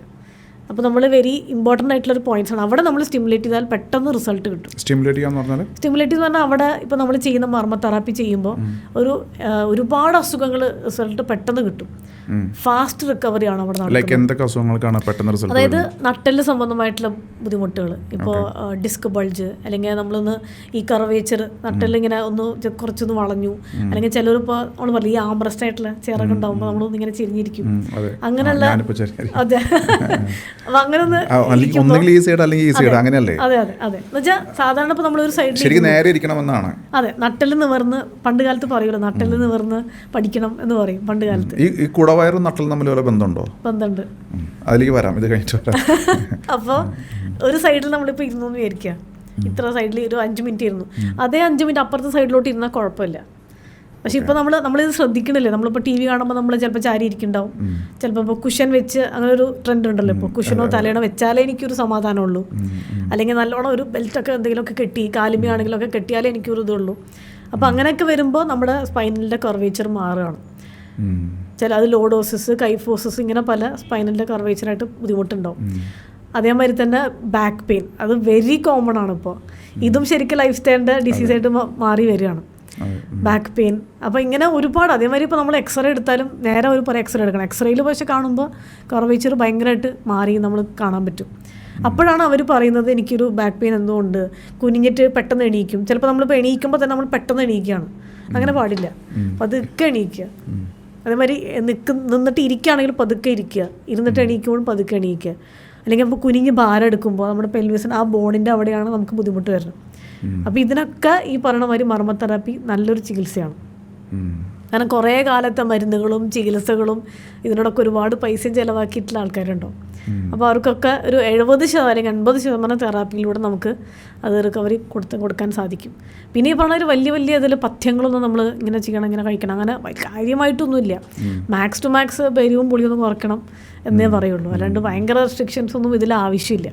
ശരിക്കും എന്താണ് ഈ ട്രീറ്റ്മെൻറ്റിൻ്റെ പ്രൊസീജിയർ? എന്താ പ്രൊസീജിയർ എന്ന് പറഞ്ഞാൽ അവരിപ്പോൾ വരുന്ന ആളിപ്പോൾ ബാക്ക് പെയിൻ ആണെങ്കിൽ അവരുടെ ആ പോയിന്റ്സിൽ നമ്മൾ നോക്കും. അത് നമുക്ക് ഫിസിക്കൽ എക്സാമിനേഷനോട് മാത്രമേ ചെയ്യാൻ പറ്റുള്ളൂ. അപ്പോൾ അവർ നോക്കി നമ്മൾ, കാരണം ഇപ്പോൾ ഒരുപാട് പേരത് ചെയ്യുന്നില്ല. അപ്പോൾ ഒരു പേഷ്യൻ്റ് വരുന്നു, അവർക്ക് ആ ബുദ്ധിമുട്ട് ഉണ്ടുമ്പോൾ നമ്മൾ മരുന്ന്, കഷായം, ഗുളിക ഇങ്ങനെയുള്ള നമ്മൾ മരുന്നുകൾ എഴുതി കൊടുക്കുന്നു. പക്ഷെ അതല്ല, നമ്മൾ അവരുടെ തൊട്ട് നോക്കണം എവിടെയാണ് ബുദ്ധിമുട്ടുകൾ, അവൻ്റെ ബൾജ് ഉണ്ടോ ഇല്ലയോ. കാരണം ചിലപ്പോൾ ഡിസ്ക് ബൾജ് ചിലപ്പോൾ പറഞ്ഞിട്ടുണ്ടാവും, അല്ലെങ്കിൽ അവർ തന്നെ പറയും എനിക്ക് ബൾജ് ഉണ്ട്. കാരണം ഇപ്പോൾ എല്ലാവർക്കും അറിയാമല്ലോ, ഗൂഗിളല്ലേ എല്ലാവരുടെയും. അപ്പോൾ അവർക്ക് തന്നെ ഒന്ന് ചെക്ക് ചെയ്യുമ്പോൾ നോക്കും, അയ്യോ എനിക്ക് ബൾജ് ഉണ്ട്. ചിലപ്പോൾ ബൾജ് ആയിരിക്കില്ല, അത് സാധാരണ നീർക്കെട്ടായിരിക്കും. അപ്പോൾ അതിനെ നമ്മൾ മാറ്റി കുറേശ്ശെ കൊണ്ട്, അതിപ്പോൾ 2-3 സിറ്റിങ്ങിലോ ശരിക്കും നമുക്കത് മാറ്റിയെടുക്കാനായിട്ട് സാധിക്കും. അപ്പോൾ തന്നെ നമ്മൾ അവരുടെ ആ ഒരു ഇതിനെ നമ്മൾ അവരുടെ ആ മർമ്മ മസാജിലൂടെ നമ്മൾ ചെയ്തിട്ട്, പക്ഷേ സാധാരണ മസാജും ഇതും നല്ല വ്യത്യാസമുണ്ട്. അതുമാതിരി അല്ല അത്. അപ്പോൾ അത് നമ്മൾ ചെയ്യുമ്പോൾ നല്ലൊരു റിസൾട്ട്. അപ്പം തന്നെ നമ്മൾ അവരെ കൊണ്ട് തന്നെ ചെറിയ കാര്യങ്ങളിങ്ങനെ ചെയ്യിപ്പിക്കും, ലൈക്ക് സ്മോൾ തിങ്സ്. ഇപ്പോൾ അവർ വീട്ടിൽ ചെയ്യുന്ന കാര്യങ്ങളൊക്കെ അപ്പോൾ തന്നെ അവർക്ക് മനസ്സിലാവും, ഓക്കെ ഇതാണ്. കാരണം അവരെ കൊണ്ട് നമ്മൾ മനസ്സിലാക്കിപ്പിച്ച് കൊടുക്കണമല്ലോ. പിന്നെ 2-3 സിറ്റിങ്ങിലൂടെ നമുക്കിത് മാറ്റാനായിട്ട് സാധിക്കും. നല്ലൊരു റിക്കവറി അവർക്ക് കിട്ടും. ഞാനൊരു കാര്യം, ഈ സാധാരണ മസാജ് എന്ന് പറയുമ്പോൾ ഇപ്പോൾ പല ആയുർവേദ സെൻറ്റേഴ്സിൽ നമ്മൾ കാണാറുണ്ട് 1 hour. അതിനകത്ത് ഈ മറ്റേ പഞ്ചകർമ്മ എന്ന് തന്നെയാണ് പറയുക അല്ലേ?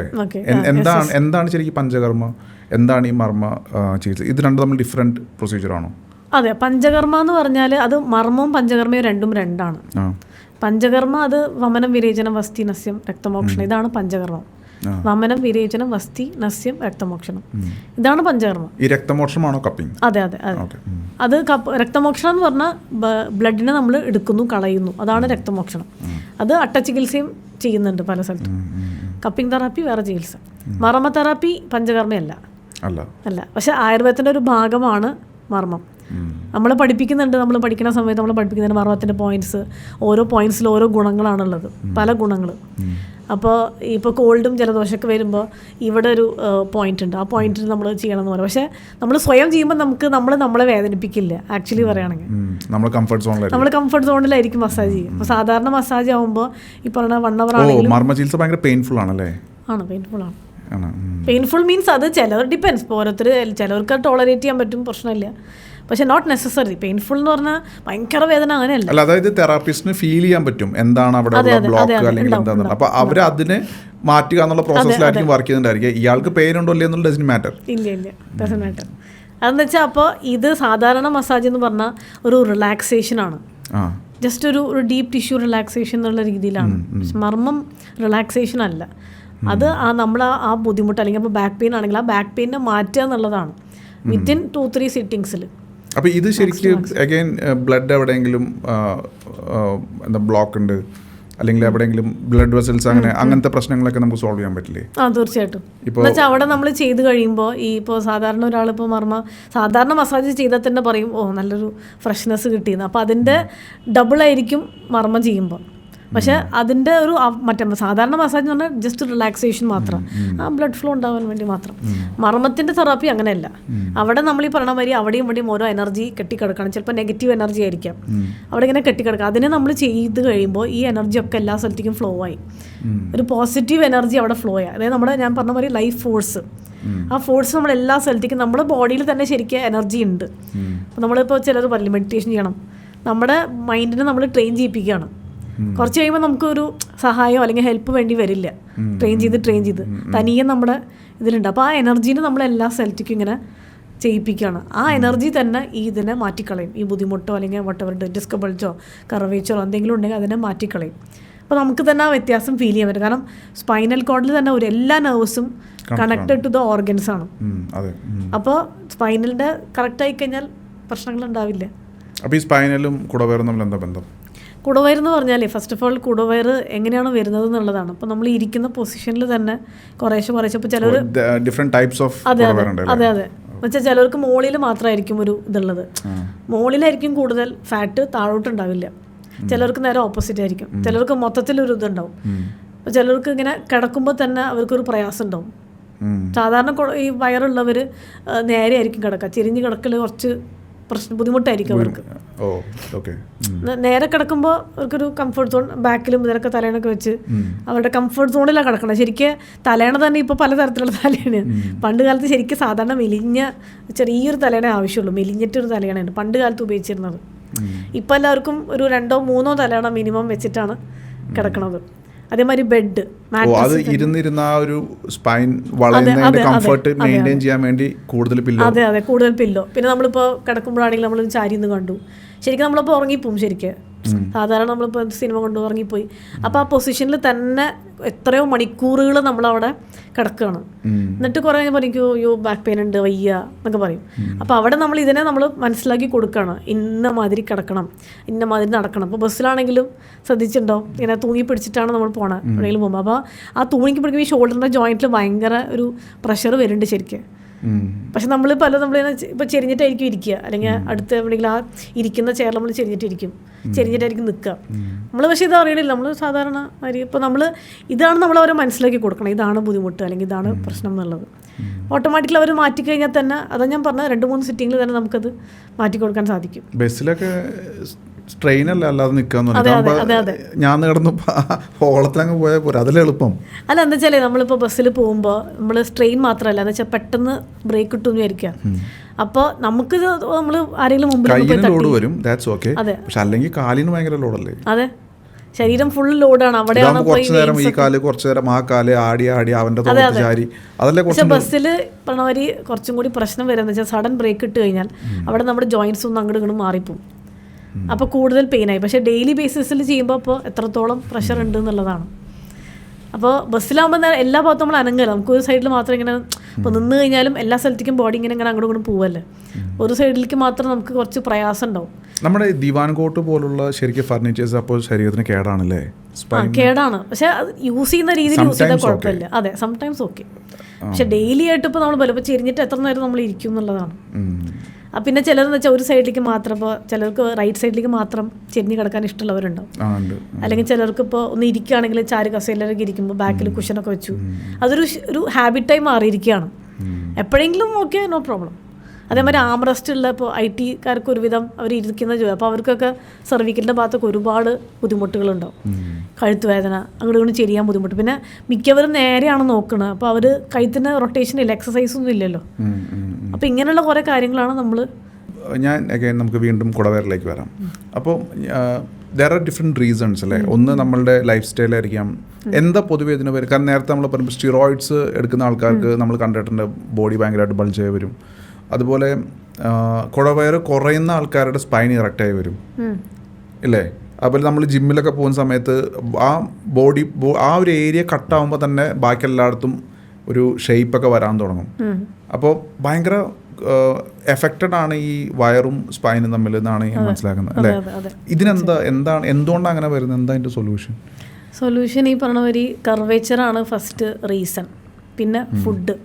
നമ്മളിപ്പോൾ കമഴ്ന്ന് കിടക്കുന്ന ആൾക്കാർക്ക് നല്ലതാണോ? അതല്ല, കമഴ്ന്ന് കിടക്കുന്ന ആൾക്കാർക്ക് വയറ് ഉണ്ടാവാനുള്ള സാധ്യതയുണ്ട് കൂടുതൽ കമഴ്ന്ന് കിടക്കുകയാണെങ്കിൽ. കാരണം എന്താ വെച്ചാൽ നമ്മുടെ കർവേച്ചർ അനുസരിച്ചിട്ടാണ് പല അസുഖങ്ങളും റിലേറ്റഡ് ആവണം.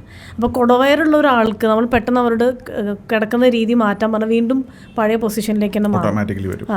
അപ്പോൾ അതുകൊണ്ട് അവരോട് നമ്മൾ കുറച്ചും കൂടി സിറ്റിങ്സ് പറയും, ഇത്ര സിറ്റിംഗ് വരണം, ഇന്നത് വേണം എന്ന് പറയുമ്പോൾ നമ്മൾ ഇവിടെ തന്നെ നമ്മുടെ അടുത്ത് തന്നെ നമ്മൾ വന്നിട്ട് അവരെ പ്രാക്ടീസ് ചെയ്യിപ്പിക്കും, ഇന്നമാതിരി ചെയ്യണം എന്ന്. പിന്നെ എന്താ വെച്ചാൽ കുറേ കഴിയുമ്പോൾ ഇത് കുറയ്ക്കാൻ ബുദ്ധിമുട്ടായിരിക്കും. അതായത് കുറേ കഴിഞ്ഞിട്ട്, അതായത് കുറേ വയറ് കൂടി, അപ്പോൾ അവരുടെ വെയിറ്റ് കൂടി, അപ്പോൾ അവരോട് നമ്മൾ എന്ത് പറയണം, ഡയറ്റിൻ്റെ കാര്യം ഒന്ന് പറഞ്ഞ് മനസ്സിലാക്കി കൊടുക്കണം. പിന്നെ എന്താ വെച്ചാൽ അവർക്ക് ഏറ്റവും കൂടുതൽ എഫക്റ്റീവ് ഡീടോക്സിഫിക്കേഷൻ ഒരുപാട് എഫക്റ്റീവ് ആവും. അപ്പോൾ ഒരുപാട് കൊഴുപ്പുകൾ അങ്ങനെ തന്നെ പോകും. പിന്നെ ഈ നേരത്തെ പറഞ്ഞ കപ്പിംഗ് തെറാപ്പി ചെയ്ത് കഴിഞ്ഞാൽ ഒരുപാട് കൊഴുപ്പ് അങ്ങനെ പോകും. എന്നിട്ട് നമ്മൾ ഈ മർമ്മ തെറാപ്പി ചെയ്ത് കഴിഞ്ഞാൽ നല്ല വ്യത്യാസം ഉണ്ടാവും. പിന്നെ ഒരുപാട് റിസൾട്ട് നമുക്ക് കൊടുക്കാൻ പറ്റിയിട്ടുണ്ട്. അപ്പോൾ അവർക്ക് തന്നെ ഒരു എന്താ പറയുക, ഒരു സന്തോഷമാണ്. ബിഫോറും ആഫ്റ്ററും നമ്മൾ അവർക്ക് പറഞ്ഞു കൊടുക്കുമല്ലോ.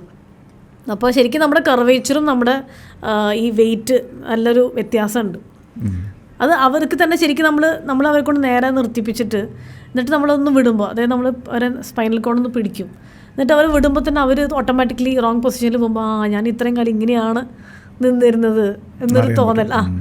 അപ്പോൾ അവർക്ക് മനസ്സിലായി ഓക്കെ എന്നാൽ പിന്നെ ഞാൻ ചെയ്യാന്നുള്ള രീതി. നമ്മളിന്ന് ഒരുപാട് പേർക്ക് കാണുന്നതാണ് PCOD. ഇത് നമുക്ക് തടയാൻ പറ്റും. എന്താണ് ശരിക്കും PCOD? എന്തുകൊണ്ടാണ് PCOD വരുന്നത്? PCOD പോളിസിസ്റ്റിക് ഓവറിയൻ ഡിസോർഡർ എന്നാണ്. അത് ശരിക്കും അതിൻ്റെ റൂട്ട് കോസ് എന്ന് പറഞ്ഞാൽ ഇപ്പോഴത്തെ സ്ത്രീകൾ മിക്കവാറും അവരുടെ മെൻസ്ട്രൽ സൈക്കിൾ സ്റ്റാർട്ട് ചെയ്യുമ്പോൾ സ്റ്റാർട്ടിങ്ങിൽ കുറച്ച് കറക്റ്റ് സൈക്കിളിൽ പോകണം എന്നുള്ള ഒരു ഇതുണ്ടാവും. സ്റ്റാർട്ടിങ്ങിൽ കറക്റ്റ് രീതിയിൽ പോകും, കറക്റ്റ് ദിവസം. പക്ഷെ നമ്മളത് സൂക്ഷിച്ച ഡേറ്റ്സ് വെക്കുന്നില്ല. ആക്ച്വലി പണ്ട് കാലത്ത് അങ്ങനെ ഒരു സൗകര്യം ഉണ്ടായിരുന്നില്ല, ഇത്ര ഡേറ്റ്. പക്ഷെ ഓർമ്മയുണ്ടായിരുന്നു. ഇപ്പോഴത്തെ നമ്മൾ മറക്കുകയാണ്. ആ 2 ദിവസം വൈകിയാലും കുഴപ്പമില്ല, പക്ഷെ അത് കറക്റ്റ് ഡേറ്റ് നമ്മൾ എപ്പോഴും ഒന്ന് ഓർത്ത് വെക്കണം. Because more than 5 days delay ആയാൽ that means there is a problem. അപ്പോൾ അത് കറക്റ്റ് സൈക്കിളിൽ ശരിക്കും അത് ഫോളോ ചെയ്യണം. എസ്പെഷ്യലി ഡെലിവറി കഴിഞ്ഞാൽ ഒന്ന് കുറച്ച്, കാരണം അത്രയും ഒരു 9 months ഇറ്റ്സ് ലൈക്ക് ഒരു ബ്ലോക്കിലാണ്, അവിടെ ഇല്ല മെൻസ്ട്രൽ സൈക്കിൾ. അപ്പോൾ വീണ്ടും അത് റീസ്റ്റാർട്ട് ചെയ്യുമ്പോൾ ചിലപ്പോൾ അങ്ങോട്ടും ഇങ്ങോട്ടും ഇതൊന്ന് ചേഞ്ച് ആവും. തുടക്കത്തിൽ ഇറ്റ്സ് ഓക്കെ, പക്ഷെ അതിന് ശേഷം 5-6 ദിവസം ഡിലേ ആകുമ്പോൾ കുറച്ചത് ബാധിക്കും. ഇത് കുറേ കഴിഞ്ഞിട്ടാണ് PCODയിലേക്കൊക്കെ പോകണത്, അല്ലെങ്കിൽ ഓവറിനെ ബാധിക്കുന്നതൊക്കെ കുറേ കഴിഞ്ഞിട്ടാണ്. അപ്പോൾ സ്റ്റാർട്ടിങ്ങിൽ തന്നെ നമ്മൾ ശ്രദ്ധിച്ചു കഴിഞ്ഞാൽ മാറും. പക്ഷേ റീസൺ എന്ന് വെച്ചാൽ ഹോർമോണൽ ഇഷ്യൂസാണ് അതിൻ്റെ മെയിൻ റീസൺ. എന്താണെന്ന് വെച്ചാൽ ഇവിടെ ഹോർമോൺസാണ് കളിക്കുന്നത് ആക്ച്വലി. പക്ഷെ അതിനെ നമുക്ക് നമ്മുടെ കയ്യിലൊരു പരിധി വരെ നമുക്കതിനെ കൺട്രോൾ ചെയ്യാൻ പറ്റും. നമുക്കതിനെ കറക്റ്റ് നമ്മുടെ ഭക്ഷണത്തിലൂടെ, അല്ലെങ്കിൽ നമ്മുടെ റൂട്ടീൻ, അതായത് നമ്മളിപ്പോൾ ചിലവരെന്താ വെച്ചാൽ ഇത് വന്നു കഴിഞ്ഞാൽ, അല്ലെങ്കിൽ സ്റ്റാർട്ടിങ്ങിൽ ഫസ്റ്റ് ടൈം ഇത് ഉണ്ടാവുമ്പോൾ അവരുടെ മൂഡ് സ്വിങ്സ് ഉണ്ടാവും. ഇപ്പോഴത്തെ ആ സമയത്ത് ദേഷ്യം വരും, തലവേദന വരും. നമ്മൾ ആരാണോ നമ്മൾ കൂടുതൽ ഇഷ്ടപ്പെടുന്നത് ചിലപ്പോൾ അവരെ കാണാൻ പോലും വേണ്ട എന്നുള്ള രീതിയിലേക്ക് വരും. സ്റ്റാർട്ടിങ്ങിലും മെനോപോസൽ സമയത്താണ് ഇത് കൂടുതൽ പ്രശ്നങ്ങൾ വരും. ആദ്യത്തെ ബുദ്ധിമുട്ട് ഭയങ്കര ബുദ്ധിമുട്ടായിരിക്കും, അതേമാതിരി ഡെലിവറിക്ക് ശേഷം. ബിക്കോസ് അത്രയും കാലം അവിടെ നിന്നിട്ട് പിന്നെ അത് സ്റ്റാർട്ട് ആവുമല്ലേ. അപ്പോൾ ഇതിൻ്റെ റൂട്ട് കോസ് എന്ന് പറഞ്ഞാൽ ആക്ച്വലി ഈ മെൻസ്ട്രൽ സൈക്കിൾ ഡിലേ ആകുമ്പോൾ അത് ശ്രദ്ധിക്കാതെ പിന്നീട് PCODയിലേക്ക് പോവാണ്. രണ്ടാമത്തെ കാര്യം എന്ന് പറഞ്ഞാൽ സർജറി. ഇപ്പോൾ ഡെലിവറി സിസേറിയൻ ആണെങ്കിൽ മേ ബി പോസിബിലിറ്റി ഉണ്ട് ഇത് വരാനുള്ളത്, സർജറി. പിന്നെ സർജറി എന്ന് പറഞ്ഞാൽ ഈ സർജറി വേറെ എന്തെങ്കിലും സർജറി ചെയ്തിട്ടുണ്ടാവും. അതേപോലെ കുട്ടികൾ നിർത്താനുള്ള ഒരു ഇത് ചെയ്ത് കഴിഞ്ഞാൽ മേ ബി പോസിബിലിറ്റി എന്നാണ് ഞാൻ പറഞ്ഞത്. പിന്നെ മെഡിസിൻസ്, ഇപ്പോൾ ഒരുപാട് അലോപ്പതിക് മെഡിക്കേഷൻസ് കഴിക്കുന്നുണ്ട്. ഇപ്പോൾ എന്തെങ്കിലും നട്ടല് സംബന്ധമായിട്ടുള്ള മെഡിസിൻ എന്തെങ്കിലും വന്നാൽ ആ അതിൻ്റെ മരുന്നിൻ്റെ സൈഡ് എഫക്റ്റ് ആയിട്ട് PCOD വരും. പിന്നെ വെയിറ്റ് കുറയ്ക്കാനായിട്ട് ടാബ്ലറ്റ്സ് ചിലർ കഴിക്കും, വെയിറ്റ് കുറയ്ക്കാൻ. പിന്നെ സ്റ്റീറോയിഡ്സ്, ഇതിൻ്റെയൊക്കെ ഒരു പോസിബിലിറ്റിയാണ്, എന്ത് സൈഡ് എഫക്ട്സ് ആണ് PCOD. വെയിറ്റ് കൂടുതലായാൽ PCOD എപ്പോഴും വരാനുള്ള സാധ്യതയുണ്ട്. ഡയബറ്റിക്, അതും അതിനെ കോൺട്രിബ്യൂട്ട് ചെയ്യും. അപ്പോൾ തുടക്കത്തിൽ എന്താ വെച്ചാൽ ഇറ്റ്സ് ലൈക്ക് സാരമില്ല പോട്ടെ അത് ശരിയാവും എന്ന് പറഞ്ഞു വരുമ്പോഴേക്കും അത് PCOD ലെവലിലേക്ക് പോകും. PCOD വരുന്ന കണ്ടീഷനിൽ എന്താണ് ശരിക്കും ഒരാളുടെ അവസ്ഥ? എന്താ ശരിക്കും അവിടെ സംഭവിക്കുന്നത്? PCOD എന്ന് പറഞ്ഞാൽ നമ്മളിപ്പോൾ ഓവറിയിൽ സിസ്റ്റ് ഉണ്ടാവുക എന്നുള്ളതാണ്. കുറേ സിസ്റ്റുകൾ ചിലവർക്ക് എന്ന് വെച്ചാൽ അത് ആദ്യത്തെ സ്റ്റേജ് ആകുമ്പോൾ ഇറ്റ്സ് ഓക്കെ, 1-2 കുഴപ്പമില്ല, നമുക്കത് മാറ്റിയെടുക്കാം. കുറേ കൂടുതലായാൽ അത് കോംപ്ലിക്കേഷൻസിലേക്ക് പോകും, അത് വേറെ പല ഓർഗൻസിനെയും അത് ബാധിക്കും. അപ്പോഴാണ് നമ്മൾ ഈ പറഞ്ഞ സ്റ്റാർട്ടിങ്ങിൽ എന്ന് വെച്ചാൽ നമുക്ക് ആ മെൻസ്ട്രൽ സൈക്കിളിന് ചിലപ്പോൾ ഡിലേ ആയിട്ടുണ്ടാവും, ചിലപ്പോൾ 1 ആഴ്ച 2 ആഴ്ച ചിലപ്പോൾ ഉണ്ടാവില്ല. അപ്പോൾ അതിനെ കറക്റ്റ് ചെയ്യാനുള്ള മെഡിസിൻസ് കൊടുക്കും, ദഹനം കറക്റ്റ് ചെയ്യാനുള്ള മെഡിസിൻസ്, ഡീടോക്സിഫിക്കേഷൻ നമ്മൾ ചെയ്ത് കൊടുക്കും. പിന്നെ ഈ പറഞ്ഞ ഒരു കപ്പിംഗ് തെറാപ്പി അതിനെ ഒരുപാട് ഹെൽപ്പ് ചെയ്യും. ഇങ്ങനെയാണ് നമ്മൾ ഫസ്റ്റ് സ്റ്റേജിൽ ചെയ്യുക. അടുത്ത സ്റ്റേജിലേക്ക് ആകുമ്പോഴേക്കും ഇത് വേറൊരു ലെവലിലേക്ക് പോയിട്ടുണ്ടാവും, കുറേ സിസ്റ്റുകളുണ്ടാവും. പിന്നെ ഇവർ ഡെഫിനറ്റ്ലി ഒരു സർജറി ചെയ്തിട്ടുണ്ടാവും, ഇത് മാറ്റാനായിട്ട് മെഡിസിൻസ് കഴിക്കുന്നുണ്ടാവും, സർജറിയും ചെയ്തിട്ടുണ്ടാവും. അപ്പോൾ അത് വീണ്ടും അത് എന്താ പറയുക, അപ്പോൾ കുറച്ച് കാലത്തേക്ക് ചിലപ്പോൾ മാറിയിട്ടുണ്ടാവും, ഓക്കെ ഇനി ഇല്ല എന്നുള്ളത്.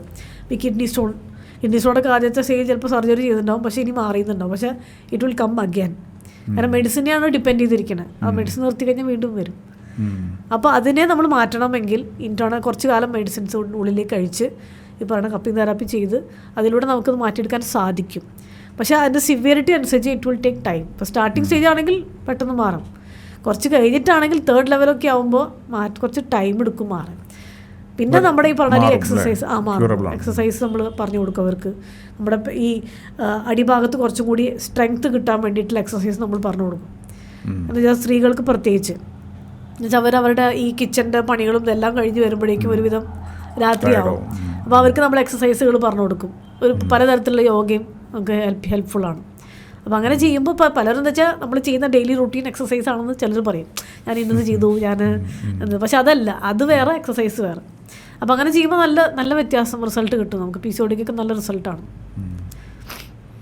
ഈ മർമ്മ ചികിത്സ PCODയുമായിട്ട് ബന്ധപ്പെട്ട് തീർച്ചയായിട്ടും മാർമ തെറാപ്പിയിലൂടെ നമുക്ക് അവരോട് പറയുന്ന ഇതിൽ ചെയ്യുമ്പോൾ നമുക്ക് അവർക്ക് പറയും ഇന്ന സ്ഥലത്ത് ഭയങ്കര പെയിനാണ് എന്ന് പറയും. അപ്പോൾ അവിടെ മിക്കവാറും നീരെല്ലാം കൂടി കെട്ടിക്കിടന്ന് വെയിറ്റ് കൂടുതലാകുമ്പോൾ പിന്നെയും അതിനെ കൂടുതൽ കോൺട്രിബ്യൂട്ട് ചെയ്യണം. PCOD വരാനുള്ള സാധ്യത കൂടുതൽ. ഇനിയിപ്പോൾ ആദ്യത്തെ സ്റ്റേജ് ആണെങ്കിൽ രണ്ടാമത്തെ സ്റ്റേജും വരും. എന്ന് വെച്ചാൽ വെയിറ്റ് കൂടി അവർ ഓൾറെഡി മെഡിസിൻ കഴിക്കുന്നുണ്ടോ. അതിൻ്റെ കൂടെ ഈ തൈറോയിഡ്, ഡയബറ്റിക് ഇതൊക്കെ ഒരു പാക്കേജായിട്ട് വരും. അപ്പോൾ നമ്മൾ അവരുടെ അടുത്ത് തെറാപ്പി ചെയ്യുമ്പോൾ തന്നെ അവർക്ക് മനസ്സിലാവും, ഓ ഇങ്ങനെയാണല്ലോ, ഓക്കെ. അത് നമ്മുടെ ഈ തെറാപ്പി ചെയ്ത് കഴിഞ്ഞാൽ 2-3 സിറ്റിങ്ങിലൂടെ വ്യത്യാസം നമുക്ക് ചെയ്യാനായിട്ട് സാധിക്കും PCOD. പിന്നെ ലൈഫ് സ്റ്റൈൽ, നമ്മുടെ ഈ പറഞ്ഞ മാതിരി ഭക്ഷണ രീതി, അതേമാതിരി നമ്മുടെ ഇപ്പോൾ PCOD ഉള്ള സ്ത്രീകൾ ഒരുവിധം വെയിറ്റ് കുറയ്ക്കാനായിട്ട് അവരുടെ ഇഷ്ടത്തിനുള്ള ഒരു പെർട്ടിക്കുലർ ടൈം ടേബിൾ ഉണ്ടാവും. വെയിറ്റ് കുറയ്ക്കാനായിട്ട് ഞാൻ ചോറ് കുറച്ചു, ഞാനിങ്ങനെ കഴിക്കുന്നുണ്ട് എന്നുള്ളത് സ്വന്തം തീരുമാനങ്ങൾ. ഇപ്പോൾ യൂട്യൂബിൽ ഒരുപാട് വീഡിയോസ് കാണും, ചിലപ്പോൾ അതിൽ കണ്ടു, അപ്പോൾ റെമഡി എടുത്തു ഉപയോഗിച്ചു, അങ്ങനെ ചെയ്യുന്നവരുണ്ട്. അപ്പോൾ അതൊക്കെ നമ്മൾ ശരിക്കും ഒന്ന് എന്താ പറയുക അവോയ്ഡ് ചെയ്യണം. നമ്മൾ ഇപ്പോൾ സോഷ്യൽ മീഡിയ എന്ന് പറഞ്ഞാൽ ഇപ്പോൾ ഒരു ട്രെൻഡായിരിക്കുകയാണല്ലോ, നമ്മളതിലെന്തെങ്കിലും കണ്ടു, അപ്പോൾ PCOD അതിനെന്തെങ്കിലും ചെയ്തു. അപ്പോൾ അതുകൊണ്ട് ഇതെല്ലാം കൂടി പറഞ്ഞു തരുന്ന ഒരു ഡോക്ടറുടെ അടുത്ത് പോയി കാര്യങ്ങളൊക്കെ മനസ്സിലാക്കി എന്നിട്ട് വേണം. സാധാരണ ഇപ്പോൾ PCOD ഒരു സ്ത്രീ വന്നു, അവർക്ക് മിക്കവാറും വെയിറ്റ് കൂടുതലായിരിക്കാം, ഡയബറ്റിക് ഉണ്ടാവും, കൊളസ്ട്രോളിൻ്റെ സാധ്യത ഉണ്ടാവും, പിന്നെ സ്ട്രെസ്സ് ഡെഫിനറ്റ്ലി ഉണ്ടാവും. സ്ട്രെസ്സ് വന്നു കഴിഞ്ഞാൽ തന്നെ അവിടെ ഒരു നെഗറ്റീവ് എനർജി നിറച്ച് കിടക്കുകയാണ്. അപ്പോൾ ഇതെല്ലാം കൂടി നീർക്കെട്ടായിട്ട് അവിടെയും ഇവിടെ പോയി കിടക്കുകയാണ്. അങ്ങനെയാണ് പലർക്കും ഈ പറഞ്ഞ ഒരുപാട് പേർക്ക്, ഒരുപാട് സ്ത്രീകളായി ഇപ്പോൾ. പിന്നെ മെയിൻ കാരണം എന്ന് പറഞ്ഞാൽ ഈ മെൻസ്ട്രൽ സൈക്കിൾ, ഈ പറഞ്ഞ ഒരു മെനോപോസൊക്കെ കഴിഞ്ഞ് കഴിഞ്ഞാൽ ചിലപ്പോൾ എന്താ പറയുക, ഒരുപാട് ആ സമയത്തൊക്കെ മൂഡ് സ്വിങ്സ് ഒരുപാടാണ്. പിന്നെ ഈ പറഞ്ഞ ഒരു ബ്ലീഡിങ് കൂടുതലാണ് ആ സമയത്ത് ചിലവർക്കൊക്കെ, ഡിപ്പെൻസ്, ബ്ലീഡിങ് കൂടുതലായിരിക്കാം. പിന്നെ ആ സമയത്ത് മിക്കവാറും ഒരു ഗ്രാൻഡ് മദർ സ്റ്റേജിലേക്ക് വന്നിട്ടുണ്ടാവും, ഒരു സ്റ്റേജിലേക്ക്. അപ്പോൾ അവരുടെ ഹെൽത്ത് ശ്രദ്ധിക്കില്ല, സാരില്ല, ഇതൊക്കെ ഞാൻ കുറേ കണ്ടതാണ്, അതൊരു ഇതിലേക്ക് വരും. അപ്പോൾ അതിനെ ഡിലേ ആക്കുമ്പോൾ പ്രശ്നം വരും. പണ്ട് എനിക്കിങ്ങനെ ഡിലേ ഉണ്ടായിരുന്നു, പിന്നെ അത് നിന്നപ്പോൾ സമാധാനമായി എന്നുള്ളത്. 45 ഇപ്പോൾ ചിലർക്ക് എന്ന് വെച്ചാൽ പെട്ടെന്ന് നിൽക്കുന്നുണ്ട്, അങ്ങനെയുണ്ട്. ചിലർക്ക് പെട്ടെന്ന് സ്റ്റോപ്പ് ആവുന്നുണ്ട്, ചിലർക്ക് കുറച്ചും കൂടി ഡിലേ ആയിട്ടേ സ്റ്റോപ്പ് ആവുള്ളൂ. അപ്പോൾ ആ സമയത്ത് നമ്മൾ ഈ പറഞ്ഞ ഒരു ശരീരത്തിന് വ്യായാമം ചെയ്തു കഴിഞ്ഞാൽ, എക്സസൈസ് തന്നെ ചെയ്തു കഴിഞ്ഞാൽ ഒരുപാട് പ്രശ്നങ്ങൾ മാറും. അത് ഈ പറഞ്ഞ വരി ആണുങ്ങൾക്കാണെങ്കിൽ ഇപ്പോൾ നട്ടലിന് സംബന്ധമായിട്ട് പ്രശ്നം വന്നു, ബോഡി പെയിൻ വന്നു, അല്ലെങ്കിൽ ആ ഒരു സ്റ്റാമിന ഉണ്ടാക്കണമെങ്കിൽ എക്സസൈസ് തന്നെ ഇറ്റ്സ് നൈസ്, ഇറ്റ്സ് ഹെൽപ്ഫുൾ. ഇപ്പോൾ സൂര്യ നമസ്കാരം അതിൽ 12 പോസാണ് അതിൽ കാണിക്കുന്നത്. ആക്ച്വലി 12 തരത്തിലുള്ള, അതിലെല്ലാ പൊസിഷൻസും ഉണ്ട്.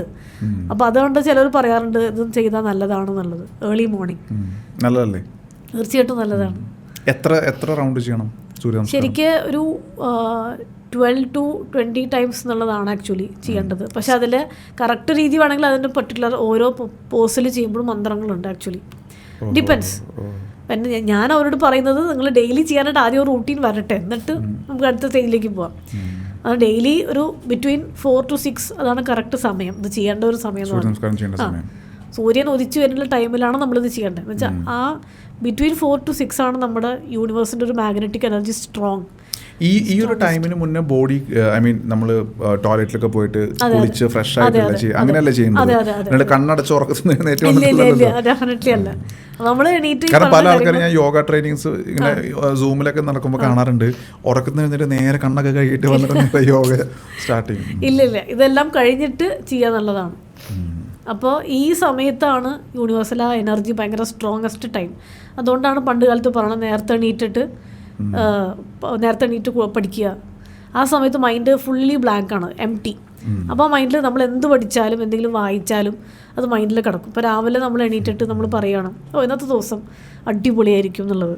അപ്പോൾ ആ ദിവസം അടിപൊളി ആയിരിക്കും, നിങ്ങൾ എന്ത് ചെയ്താലും it will be the best day എന്നുള്ളത്. ഇപ്പോൾ നമ്മുടെ ശാസ്ത്രത്തിൽ പറയുന്നുണ്ട്, ബ്രാഹ്മേ മുഹൂർത്ത ഉത്തിഷ്ഠേൻ സ്വസ്ഥോ രക്ഷാർത്ഥം ആയുഷം എന്ന് വെച്ചാൽ ബ്രഹ്മ മുഹൂർത്തത്തിൽ എണീക്കുക, സൂര്യൻ ഉദിക്കാണ്ട് ഒരു 30 minutes ബിഫോർ. അപ്പോൾ ഈ പറഞ്ഞ മാതിരി ഒരു ബിറ്റ്വീൻ 4 to 6 ഇടയിലാണ് ഈ ടൈമിങ് വരുന്നത്. അപ്പോൾ ആ സമയത്ത് എണീറ്റ് കഴിഞ്ഞാൽ ആദ്യത്തെ 2 ദിവസം ബുദ്ധിമുട്ടുണ്ടാവും, ഇനിയിപ്പോൾ രാവിലെ പക്ഷെ എണീറ്റ് ചെയ്ത് കഴിഞ്ഞാൽ അപ്ലൈ ചെയ്ത് കഴിഞ്ഞാൽ നല്ല റിസൾട്ടാണ് എന്തിനും. അത് ദഹനത്തിനും ആയിക്കോട്ടെ, പുതിയൊരു കാര്യം, പുതിയൊരു ബുക്ക് വായിക്കണം, അല്ലെങ്കിൽ ഒരു ഗുഡ് ഹാബിറ്റ് വരുത്തണം എന്നുണ്ടെങ്കിൽ ഈ ടൈമിംഗ് ആണ് ബെസ്റ്റ്. ഞാൻ എല്ലാവരോടും ഇതാ പറയാം, നിങ്ങളിപ്പോൾ രാവിലെ എണീറ്റ് എന്തെങ്കിലും ഒരു ബുക്ക് വായിക്കണം, അല്ലെങ്കിൽ രാവിലെ എണീറ്റിട്ട് പുതിയൊരു ഹാബിറ്റ് ഉണ്ടാക്കണം, ഈ ടൈമിൽ ട്രൈ ചെയ്ത് നോക്കൂ. ഇറ്റ് വിൽ ബി, അത് ഉണ്ടാവും അവിടെ ഡെഫിനറ്റ്ലി. ഇല്ലെങ്കിൽ യു ക്യാൻ കോണ്ടാക്ട് മീ. ഒരു ഭയങ്കര ടഫായിട്ടുള്ള അഡ്വൈസാണ്. ഓക്കെ, അപ്പോൾ എന്തായാലും നമുക്ക് വളരെ നല്ലൊരു കോൺവെർസേഷൻ ആയിരുന്നു. ഒരുപാട് യൂസ്ഫുൾ ആയിട്ടുള്ള ഒരുപാട് കാര്യങ്ങൾ ഡിസ്കസ് ചെയ്യാൻ പറ്റി. ഇനി ഡോക്ടറെ കോൺടാക്റ്റ് ചെയ്യാനുള്ള കാര്യങ്ങളും ഡോക്ടറുടെ ക്ലിനിക്കിൻ്റെ ഡീറ്റെയിൽസും കൂടെ ഒന്ന് ഷെയർ ചെയ്യുകയാണെങ്കിൽ ഒരു പക്ഷേ ഇനി ആർക്കെങ്കിലും കോൺടാക്റ്റ് ചെയ്യണമെങ്കിൽ അവർക്ക് യൂസ്ഫുൾ ആയിരിക്കും. ഞാൻ ആയുർസ്പർശ ആയുർവേദ വെൽനസ് സെൻറ്റർ അവിടെയാണ് വർക്ക് ചെയ്യണത്. ചാലക്കുടി മേച്ചിറ എന്ന് പറഞ്ഞ സ്ഥലത്താണ്.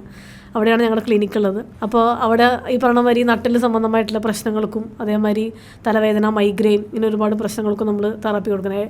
വെറും 80% തെറാപ്പിയിലൂടെ നമ്മൾ അവരുടെ ബുദ്ധിമുട്ടുകളും അസുഖങ്ങളൊക്കെ മാറ്റി കൊടുക്കുന്നുണ്ട്. അധികം പഥ്യവ്യവസ്ഥകളോ അല്ലെങ്കിൽ അധികം റെസ്ട്രിക്ഷൻസ് ഒന്നും ഇല്ലാതെ തന്നെ ആവശ്യമുണ്ടെങ്കിൽ മാത്രം മരുന്ന് കൊടുക്കുക എന്നുള്ളത് അപ്പോൾ നമ്മളവിടെ ചെയ്യുന്നുണ്ട് തീർച്ചയായിട്ടും. അപ്പോൾ ഞങ്ങളും നിങ്ങളോടൊപ്പം ഉണ്ട്, എന്തായാലും ഒറ്റയ്ക്കല്ല നിങ്ങൾ. അപ്പോൾ അതൊരു വലിയ ആശ്വാസമാണ്. Thank you doctor. So doctor Kavitha വാര്യറാണ് ഇത്ര നേരം നമ്മുടെ കൂടെ സംസാരിച്ചത്. നിങ്ങൾക്ക് ഒരുപാട് പ്രശ്നങ്ങൾക്ക് സൊല്യൂഷൻസ് കിട്ടിയിട്ടുണ്ടായിരിക്കും എന്ന് വിചാരിക്കുന്നു. കപ്പിംഗ് തെറാപ്പി എന്താണ്, അതുപോലെ മർമ്മ ചികിത്സ എന്താണ്, അതുകൂടാതെ മറ്റുള്ള പല പല ഡിസീസസിനെ കുറിച്ച് നമ്മൾ സംസാരിച്ചു. അപ്പോൾ എന്തായാലും നിങ്ങൾക്ക് ഈ രീതിയിലുള്ള എന്തെങ്കിലും പ്രശ്നങ്ങളുമുണ്ടെങ്കിൽ നിങ്ങൾക്ക് you can contact the clinic. Details ഈ വീഡിയോയിൽ താഴെ കൊടുക്കുന്നുണ്ട്. സോ നമുക്കിനി അടുത്ത എപ്പിസോഡിൽ കാണാം. അതുവരെ stay healthy, stay safe, stay happy and all the best. See you in the next podcast.